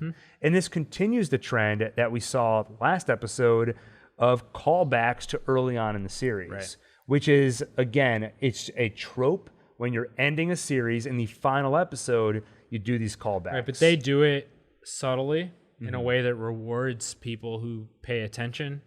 And without it feeling like nothing about any of this has felt sappy. Not at all. Which is really easy to do in a finale, as you're nearing a finale. They're not saving it all for the finale. Right, it's gradually coming in. And that's what you and I were talking about off air. You and I were talking about why some people might have been disappointed about this episode and how, you know, part of it is the expectation that things have to move quickly. You know, we're approaching the end.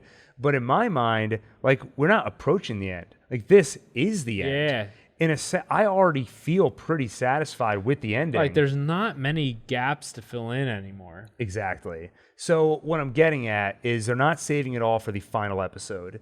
The finale, you've already seen part of the finale. Like, we're partway it's kind through of distinguishing from episode to episode is kind of an arbitrary line. Like, this show is...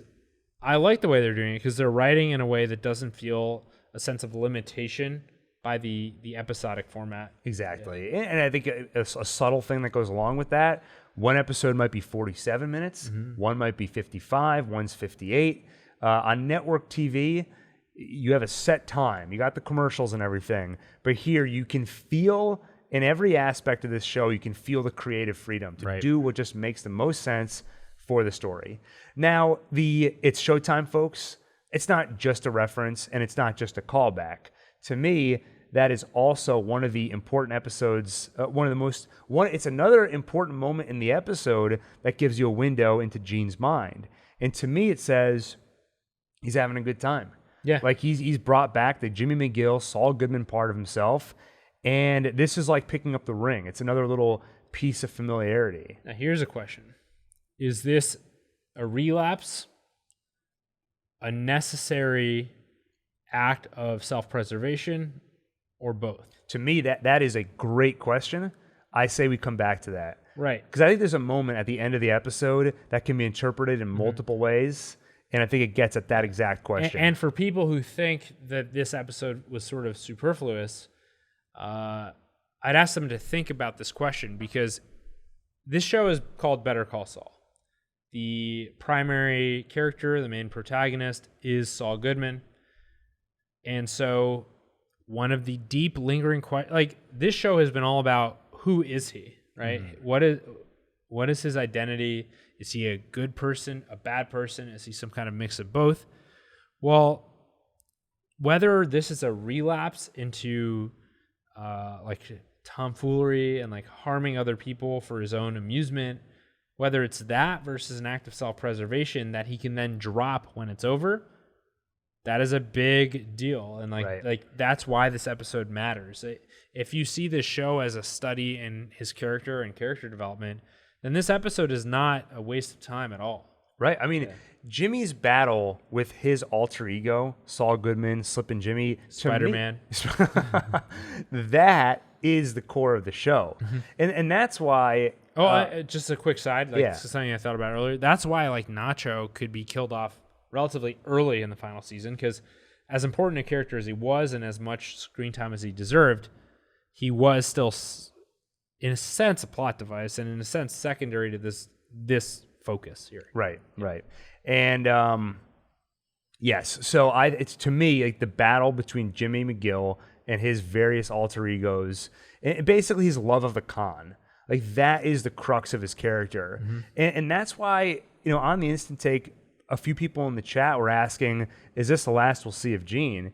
And I was saying I would find that deeply unsatisfying, because the question to me that is not yet resolved is who's going to win this battle. I mean, is Jimmy going to win this battle? But his love of conning is almost like a drug addict or someone or an alcoholic. And that's a thing where if you don't get past it, it will inevitably destroy you. Yeah. Like you can't do it just a little bit. Exactly. Which is what he's trying to do now. That's the question you're getting at. Like, did he just do this one con and he can walk away? And if the answer is no, then it will destroy him eventually if he continues to act this way. It might not kill him, but it's going to turn him into Saul Goodman, where he's a husk of a human being. He's not happy. So to me, that question at the end of this episode is still unresolved. And you can end it with the question unresolved. It can be ambiguous, but these showrunners, Peter Gould, Vince Gilligan, they don't like to leave that kind of ambiguity. And I also think when it comes to morality, they delve into a lot of gray areas, but generally speaking, I do think they have some pretty strong morality that they put into the shows. And I think they're going to want to make a statement on the Jimmy McGill character. Like they're going to want to explore the idea of has he redeemed himself? Does he deserve some form of happiness? And right now, to me, the question is so open-ended that I would be dissatisfied if we didn't see any more Gene. I agree. Yeah, but we'll talk about where the episode leaves him at the end of the episode. So we get to the actual heist. Gene once again heads to the security room, and you can see he's kind of become, as we saw in the montage, he's on good terms with Nick now. Yeah. He tells him to, good luck to Lizzie on her spelling bee, his daughter. Yeah. And he's now very comfortable talking sports with Frank. He's studied up, and he gives Frank his Cinnabon. And before Frank starts to eat, he looks at it. He says, "Hello, gorgeous." I love the sensuality between Frank. Like he's like, oh, like Eladio is to money as Frank exactly. is to cinnamon rolls. Exactly. One is a lot easier to acquire. That's right. Yeah. So Jimmy, so once Frank starts eating, the 3-minute clock begins. Yeah. So Jimmy texts Jeff, go. Jeff gets out of the box. He starts stealing stuff. Now, a couple things I like about the scene. You hear him muttering the rhyme to himself. And I also just love, you see the little detail of him taking off all the security tags. I love this dynamic camera. It's following him everywhere. It's kind of spinning around him. Kind of reminds me of when they had to take the new pictures after seeing Casimiro's arm cast. Oh, yeah. That same kind of dynamism. That's a word, right? Yeah. Yeah, great. Great word. Thank you. I did not realize he would be making multiple trips to the box because we only heard the rhyme go up to like 6. Yeah. They get up to 20. Right. It was actually a more involved kind of scheme than we thought. Which I question, can it be done in 3 minutes? And I think, we got to practice. This is the new Saul Goodman challenge here. For our finale watch party in season 5, we did ourselves a little Saul Goodman challenge, which is we had to carry the equivalent of $7 million, equivalent weight of $7 million in a duffel bag and see who could run the fastest. We got to do that now. See who can do, we'll recreate the floor plan and who can do it in under 3 minutes. Can it be done? We're all going to end up with concussions after, because Daniel's going to have to polish the floor right before. What's the scuff mark? Yeah. The rhyme, like I said, it went all the way up to 20. 19, Calvin Leather is on the scene. And then they end on my favorite rhyme of the bunch. Can you just say the first part and I'll try, because I don't remember. Can you, I'll try to guess the second line. 20. This is Fenty? Is Fenty No. Okay, what is it? It's 20. Uggs look funny. Oh, it's that really makes this a period piece. Yeah, like talking about Uggs. 2010. Yeah. This episode, this was all they have to do next is mention pumpkin spice lattes. Oh yeah, pumpkin spice latte with Palm Pilots. I don't remember 2010. 2010, no, I think the iPhone was out already. Was the iPhone out by then? This was it was pretty new. Okay. So I don't know if we said this already at the top. We love this episode. It is also a hilarious episode. Yeah. Like, it is just classic. And I said a few weeks ago, one thing I'm bummed about is we seem to have moved into this new tone. Where like every episode someone has to die. It's so heavy and dark. And I just miss the good old days of Better Call Saul. And this was it. But it came in the most unexpected place in the Gene Takovic timeline. And for great reasons. So, yeah, I loved all this. And then Jeff runs over the polished floor and slips on it. And it was shot perfectly. Yeah. So the camera is moving with him very quickly. He slips. It cuts to the security footage where Gene's seeing it while he's in midair. Yeah. And then cuts to a close-up of Jeff as his head hits the ground. The editing throughout the episode was fantastic. Phenomenal. Yeah. And it was tough. This is one where I'd say...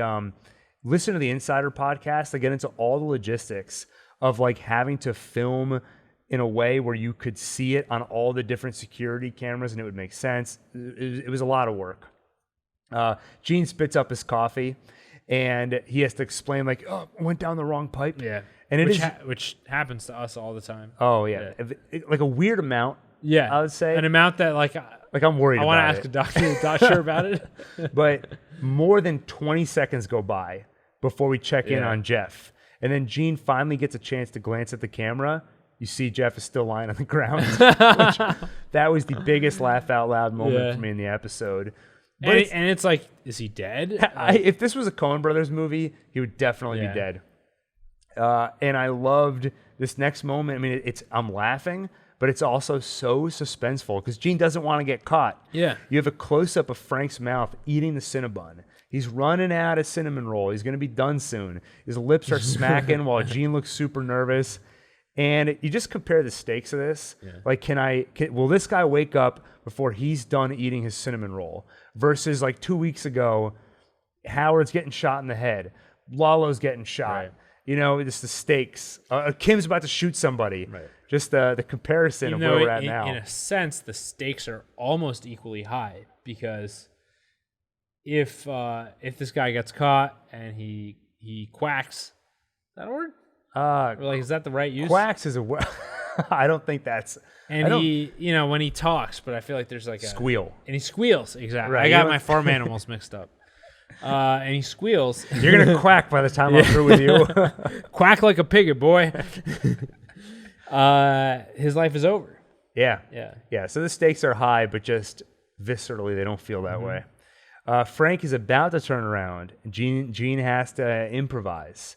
And so Don't look. Or like, look at me. Look at me. Oh yeah, so he has a breakdown. He goes, Yeah. "What am I doing?" And Frank like goes to look again. And he goes, "Look at me!" Yeah. And so Gene fakes a breakdown. He says, "I got no one. My parents are dead. My brother is dead. I got no wife. You know, Kim Wexler is out now." He doesn't mention Kim. Yeah. He goes, "No kids, no friends. If I died tonight, no one would care. What difference would it make?" And Gene just keeps going and going to give Jeff a chance to wake up. Now, at one point, Gene just runs out of things to say, and he just starts going, Yeah. He holds it for so long, up until the moment where Jeff gets up and gets out. Yeah. So it's suspenseful, it's funny, and it's heartbreaking. Yeah. Because he's doing the classic Saul Goodman thing of taking, I believe that pain. there's His real inner pain pain, there. yeah. And he's letting it out. Yeah. So like The same way he would use like the death of his brother as some kind of excuse for something, he's doing that with this. we saw it an episode ago when he was apologizing to Cheryl and saying how he used to give Howard a hard time.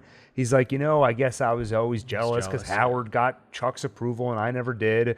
Again, there's a little kernel of reality there, and he's letting those emotions out. Yeah. So this scene is a clash of suspense, hilarity, heartbreak. It's Better Call Saul at its finest. And then Gene apologizes, and Frank says, everyone has their bad days. Gene says, "You felt like this?" And Frank's like, "Well, not me. No, I haven't. But people, I think a lot of people, it's just, it's life's ups and downs." Yeah. So, fantastic.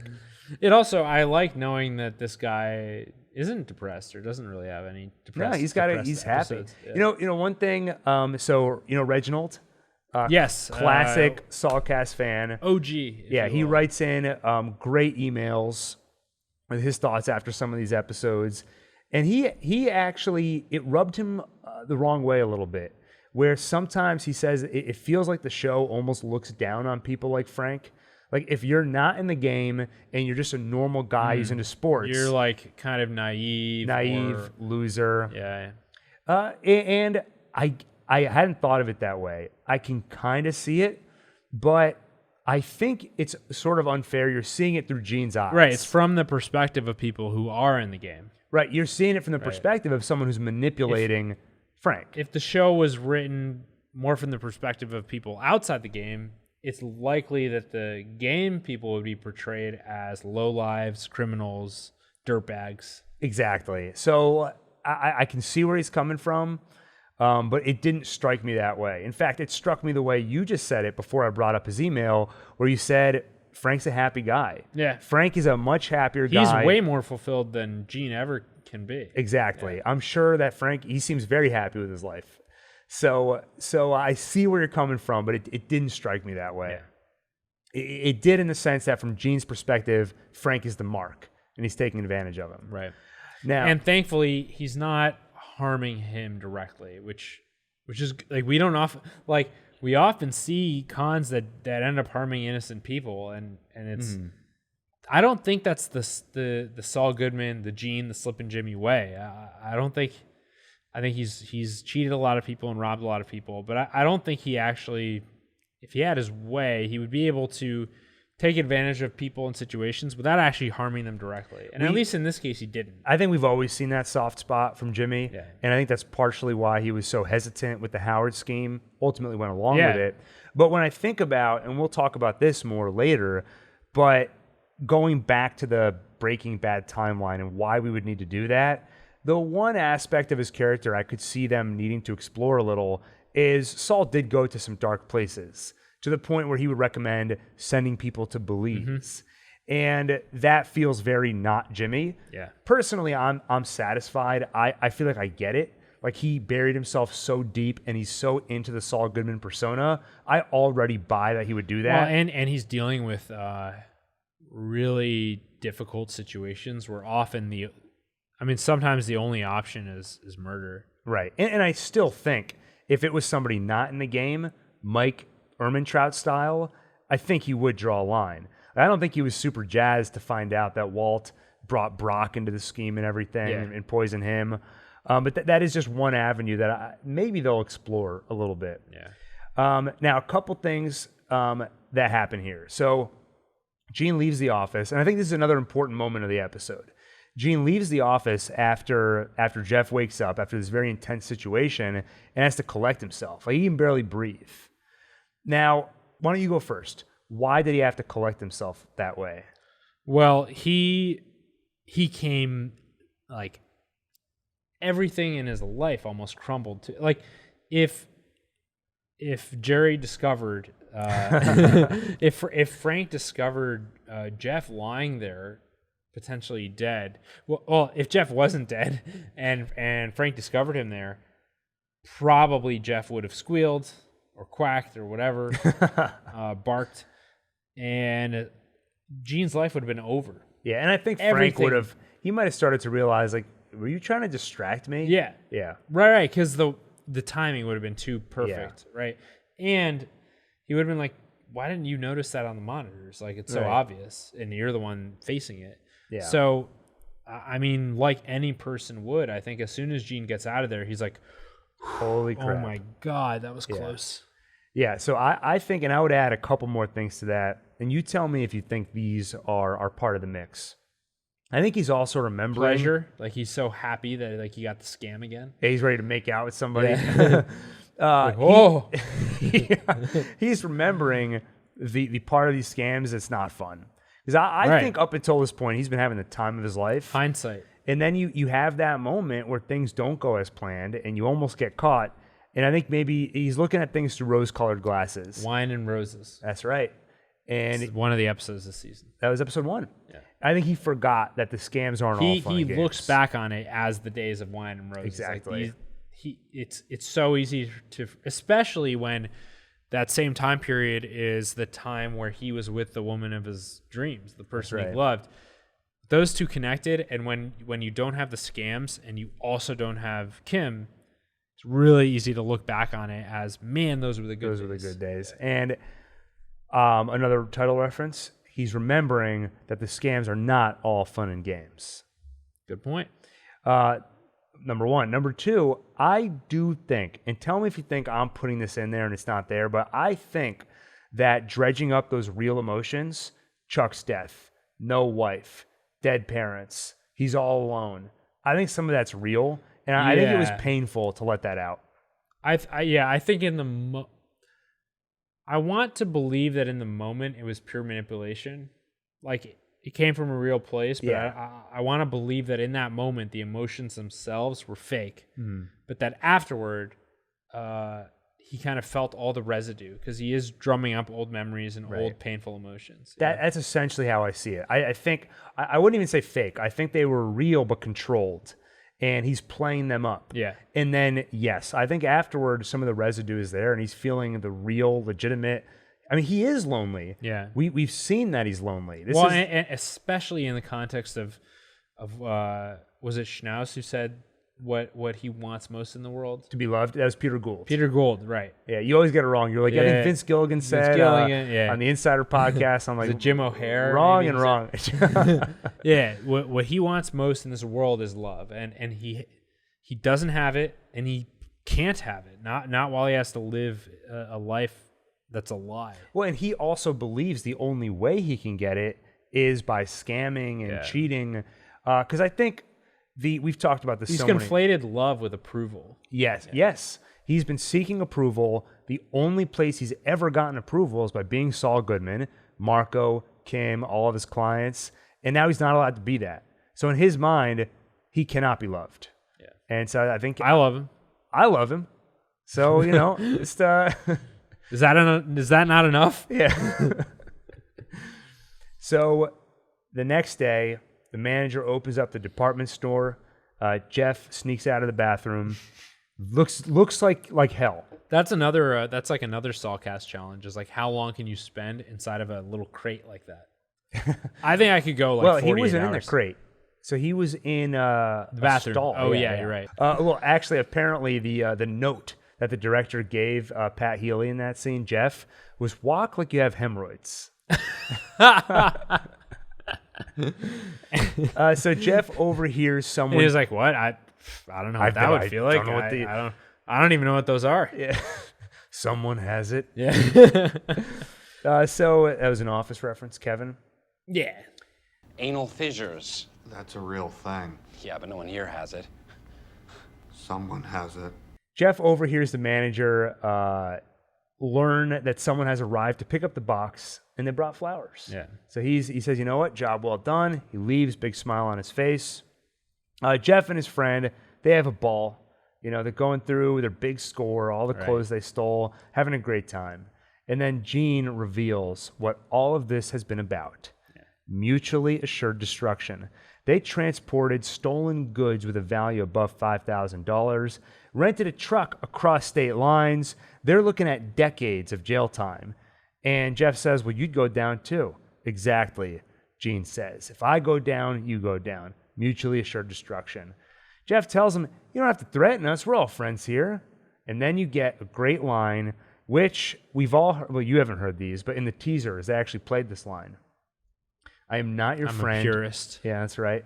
I am not your friend, and if you get greedy and you decide to come back for more, don't. Then he goes on. Gene Takovic, you never heard of him. The Cottonwood Mall, you don't go there. You see me coming, you cross to the other side of the street. Now, I need you to say it. We're done. So just like Jeff made him say, Better Call Saul, now he's turning it around on him. And I think that was intentional. I think Gene's thinking... I didn't make the connection, but I love that parallel. Because he had to say it a couple times, like, say it. Yeah. So like, no, do it like the way you used to. Yeah. Right. So he makes Jeff say, we're done. And then Jeff goes, we're done when I say we're done. Nice. Yeah.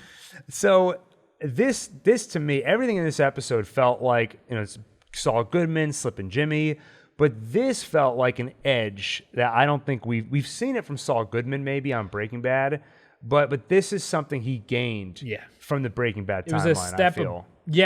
That's really cool because throughout this entire series, we've seen the transformation from Jimmy to Saul to Gene.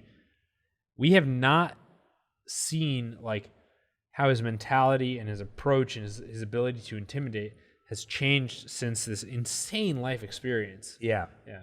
And so this was an interesting thing to see. Yeah. Like Jimmy McGill, season 3, I don't think he would threaten someone this way. Yeah. I don't think he would have the cojones, but this guy does. He's not a La Cucaracha anymore. He's like a step above. That's right. What would be above that? He's a Kawati. Yeah. So Marion gets back. So they quickly have to hide all the stolen goods, and Jeff and his friend pretend that Gene was there helping to fix their car, and she insists that Gene stay. In the kitchen, Marion talks about the tough times Jeff had in his past, fell in with a bad crowd in Albuquerque.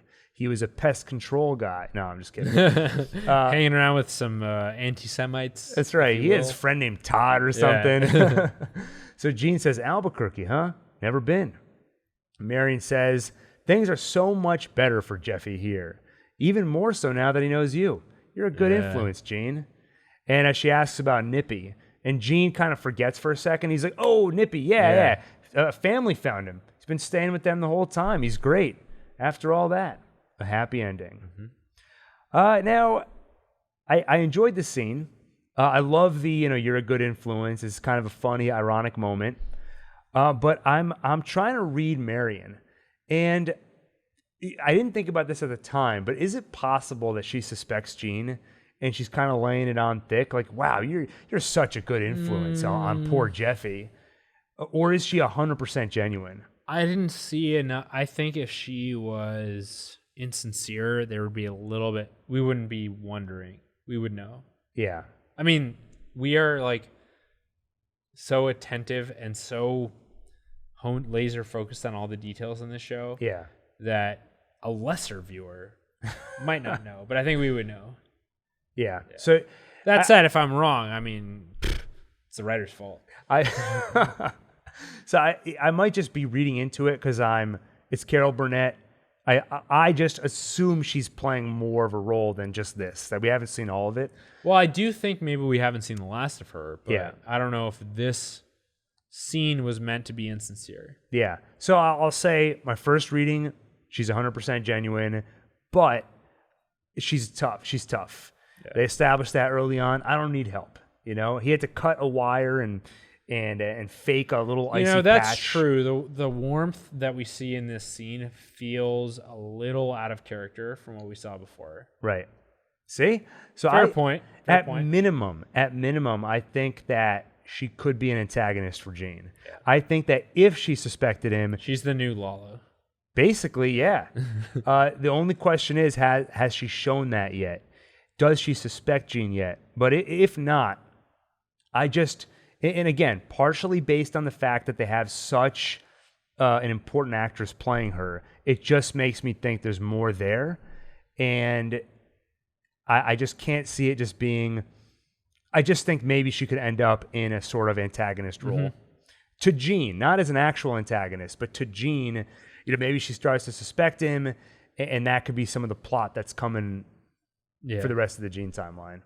So I don't know. We'll see. Well, if Jeff recognized Gene, and Jeff lives with his mom, they might watch TV together. They might consume similar forms of media. It's not out of the question that she at least subconsciously drew an association. Well, but I feel like that would be an odd. No, I path think for that show to go the down. Saul Goodman commercials local to Albuquerque. Right, he lived there. Yeah, exactly. So I don't think she was in Albuquerque. Yeah. But Jeff seems like a little bit of a mama's boy. I mean, he's living at home. Maybe he told her. Maybe she knows that Gene. Well, I don't think so. I don't think so. I won't go down that avenue. I'll go on record and say prediction: she's not an antagonist. Okay. But I see where you're coming from. Yeah, I don't think. Last thing I'll say about it: not a traditional antagonist, but just could rattle the Gene. She's gonna cut open Jeff's throat with a box cutter. Okay, we'll see. I think she could be trouble in some respect, but we'll see. Back at work, I think Gene is unmistakably in high spirits. Like, he's having a good time. Oh, yeah. He forgets about lunch until he's reminded, and I think he's feeling great because he got to be his old self again. So for his lunch, he goes back to the department store. Now, at first, he seems a little uneasy. He's checking the manager, and I think once he sees that she's acting normal, he relaxes. Yeah. They don't suspect a thing. And then he goes to check out the shirts. Picks up a shirt, tie, one that would suit Saul Goodman, very colorful. Holds it up to a mirror in front of himself, seems to think about it, but then he puts it down. He doesn't put it away. Yeah. He puts it down on the rack and then walks off as the camera continues to focus on the shirt. Because he's waiting for it to go on sale. That's right. It's too expensive. Yeah. No, there are different ways to interpret this scene. I've seen differing interpretations.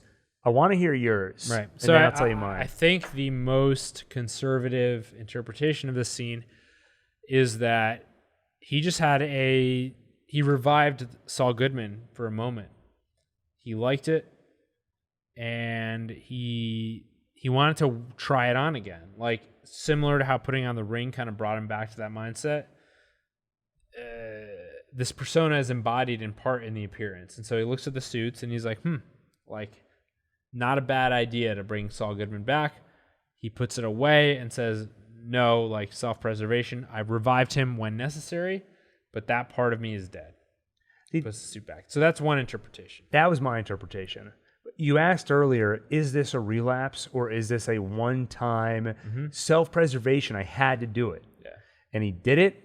And to me, him putting the shirt down was saying it was a sort of maturity, a sort of self-awareness that he knows he can't keep doing this. It was fun, but he's got to walk away. Yeah. And part of it, I mean, maybe I'm misinterpreting it, but to me, the cinematography of the shirt being in focus, him being small in the background, walking away, the two are so far apart. It's as if the outfit is another person. Exactly. They are very distanced from one another. Now, I guess another way to read it is the shirt is in focus. And although he walks away, it's still on his mind. He hasn't let it go. He's saying, not now. Right. But I think that's much more likely. You think so? I don't think he can completely... I don't think he's capable of letting go completely. Now, it could turn out there's a world in which he just never adopts a personality again because the right trigger hasn't come along. But just like an addiction or a really bad habit, all the groundwork is there. It just takes the right trigger. Right. Yeah. Well, in this case, the trigger was Jeff antagonizing him. Is there going to be another trigger, or is this truly a relapse where he just had a taste and he needs more? Or you brought it up earlier, but now that he's had a taste and he used to have a lot of fun doing this with Kim, does he try and find Kim? Y'all got any more of them schemes? Any more of that Kim Wexler? Yeah. I mean, it hasn't been that long since they parted ways. It's been a lot. Well, no, it's been a while. Because they parted ways back then. Then he became Saul Goodman. It's been 6 years, I think. The heart doesn't care about that. Oh no, I'm not diminishing. I think he still pines for Kim. Gil's sitting here saying he doesn't care about Kim anymore. No, we've moved on. It's been almost half a decade. It's been more than half a decade. Now it's all about what's the escort? Did we even get her name? I don't think we at got the her Nutrigrain name. bar. Yeah, I don't think we got her name. So, well, I guess we're at the end of the episode now. I mean, what's left for Gene? I don't know. I think we need we kind of need a final conclusion to, is he hopelessly addicted to essentially to being Saul Goodman, or is that part of his life finished? And where does Kim fall into all of this? There's no way in heck that we've seen the last of Kim Wexler. That's my belief. Yeah. To me, the show would feel so incomplete without Gene and Kim speaking to one another. And I think one possibility, and I think I threw this out in my predictions video way back when, to me, one way you can conclude the question and the theme of Jimmy McGill versus the impulse to con is what if he finds Kim and she's happy? And that's the model. That says that, look, Kim was like you, but she found a way to move on. She found another avenue to feel fulfilled, and that tells you maybe you can do the same. Right. Maybe she has. Are you able to resist the temptation to drag her back down into the dirt with you? We could get a Walt looking at Walt Jr. moment where he sees him. Maybe Jimmy doesn't even get to interact with Kim, but he just sees her, and she's happy, and she has a family. That sounds almost a little cliche, though. It might be. I don't want them to do that. I'll say that now. I don't even mean that as a prediction. Yeah. It's just an example of a way that you could close out this theme. Right. And in my opinion, I think that they don't like to leave these things lingering. Yeah. And I think that the question of Jimmy McGill versus his love of the con, I think that has to be closed. And I don't think it is yet. If you were to stop now, it would just say that Gene just ends up miserable, depressed the rest of his life. Maybe maybe this will crop back up again. He'll con again, and it'll take him to a place where it destroys him inevitably, and he'll never be fulfilled. But even if that's the case, I feel like they would say that with less ambiguity. Right.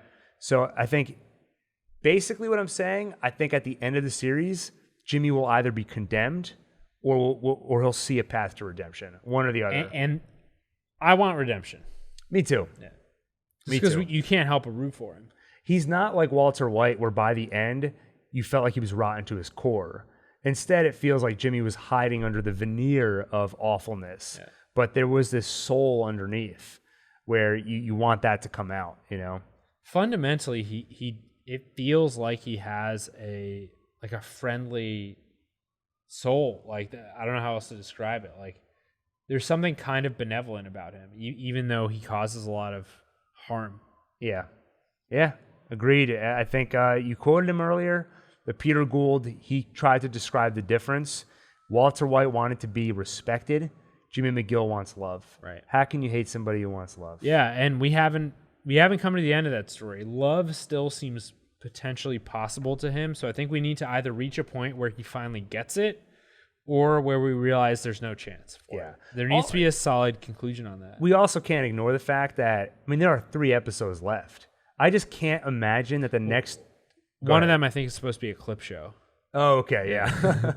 It's just Gene watching his old tapes. Yeah. I mean, there's no way. In my mind, it is impossible that we have 3 episodes that are in the Breaking Bad timeline. That's too many. Does not compute for me. So in my mind, if I had to guess, it's like a Breaking Bad episode and like a couple of Gene episodes. That's what it feels like to me, but we'll see. All right, with that, I mean, that's the end of the episode. Do you want to get into that spoiler talk? Or just forget it? Everyone knows how I feel. In the mood, yeah. Right. Let's stay positive. Yeah, okay. Everyone cool. knows what I think about spoilers. Yeah, all right. I love it. What I would like to do... You hate the spoilers, though. I hate the spoilers. You love that I'm glossing over it so you don't have to hear me complain about it. I do want to thank our patrons. Yes. Yeah, we brought it up a couple times today, and I want to thank Dio, I want to thank KFP, and I want to thank the OG patron, Scott. And a late breaking thank you to Jason, who signed up to our Patreon coincidentally while I was editing this podcast. And I'll also add that Adam and I recorded our first ever Patreon exclusive, a little mini 25, 30-minute podcast where we're going to peel the curtain back. So some interesting stuff there, some hot takes, too hot for the main channel. So check out the link, sign up, and that'll be waiting for you. Back to the show. With that, thank you for watching. Anything else, Adam, I'm missing here? This was really a special episode. Like throughout the entire series, it's the first full Gene episode we got. But it's also the first episode of what you mentioned earlier. This is the epilogue, I think, of the series. And that doesn't mean it's less important, but I think that's a useful way to think about it in terms of storytelling. I think there's a lot of people that are still wondering, like, well, yeah, but what, there's still some unanswered questions in the Better Call Saul timeline and things like that. But we're in a new place, and first of all, I've never seen a series structured like this, and they pulled it off really well. And I think, like, in a sense, we are witnessing television history here. Yeah. And we're lucky to be at the forefront of it, and it's because of us that we made it this far. That the series is what it is. They were going to cancel Better Call Saul. Yeah. And they were like, Saulcast. Yeah. We can't let them down. We got to finish this series out, Like, we made history. I will say, I do think that Peter Gould and Vince Gilligan and the rest of the writers, they are doing something very unique. Yeah. Or they did it with Breaking Bad, and they're doing it again with Better Call Saul, which is how many satisfying conclusions can you point to? And I think they realized the mistake that so many stories make, which is they save the ending for the ending. Yeah. They have the twist in the final episode, and you don't get to live with that stuff. What does being Saul Goodman do to you? We get to actually explore that now. Well, and they're really committing to the consequences of the story. It's one thing to have a final episode of a series that it's like you don't know what's going to happen to a character, and finally the consequence occurs, and then you're like, all right, peace, I'm out. Yeah. This is like, no. These are the consequences. Everyone already knows. So it wasn't even suspense. Like, we know Jimmy McGill becomes Saul Goodman. We know Saul Goodman basically escapes the whole scenario. So, like, that's not the suspense. So they had no choice but to do something other shows don't, which is really delve into the epilogue, or what I remember in, like, AP literature, they called it the denouement. Okay. Which is like, that's like the aftershocks of the story. This is as the plot is winding down. They had as you said, the cojones to, like, really dig into it. I know we have at least one English teacher who listens to this. Denouement. There you go. They're like, you're totally using that word incorrectly. It's just, I don't really have the words to say how exciting it is that we're getting to the final 3 episodes. I said it on the Instant Take, but that almost feels like too much. Not too much in the sense that I want less. Yeah. But too much in the sense that I feel very... Like, so much has been answered already. I feel comfortable. Yeah. I don't have that feeling of there's not enough time left. So that is crazy exciting to me. And I cannot wait to see where they go next and how they wrap all this up. I guess with that, just to drum up some hype, we're going to try and find a way to really celebrate the finale. Oh, we're talking like many hour long live stream, like pre-finale party. We love our watch parties. So just stay tuned. Gonna be costumes, call-ins, Extravaganza is the only word for it. prizes. Maybe. I don't know. Maybe we'll see. It's such a hassle. It's so much effort. You'll get your prizes. Those who are already owed prizes, they're on their way. Practically on their way. Basically. Well, by the time you see this, they actually will be on their way. Yeah, I think that's accurate. Okay, I guess let's wrap it up. Yeah. So one final plug: check out our Discord. It'll be in the show notes. The description. People who are watching the full Saulcast, I assume they're people who at least don't mind our personalities. right. So like if you want to interact with us and hang out with the community, the Discord is the place to go. It's basically like a giant chat room. Okay, last thing, if you want to know what we really thought of the episode, check out the Patreon. We'll be brutally honest. Yeah. Yeah. Because this whole thing was a lie. Black and white? You kidding me? Boring. What is this, the 20s? Yeah.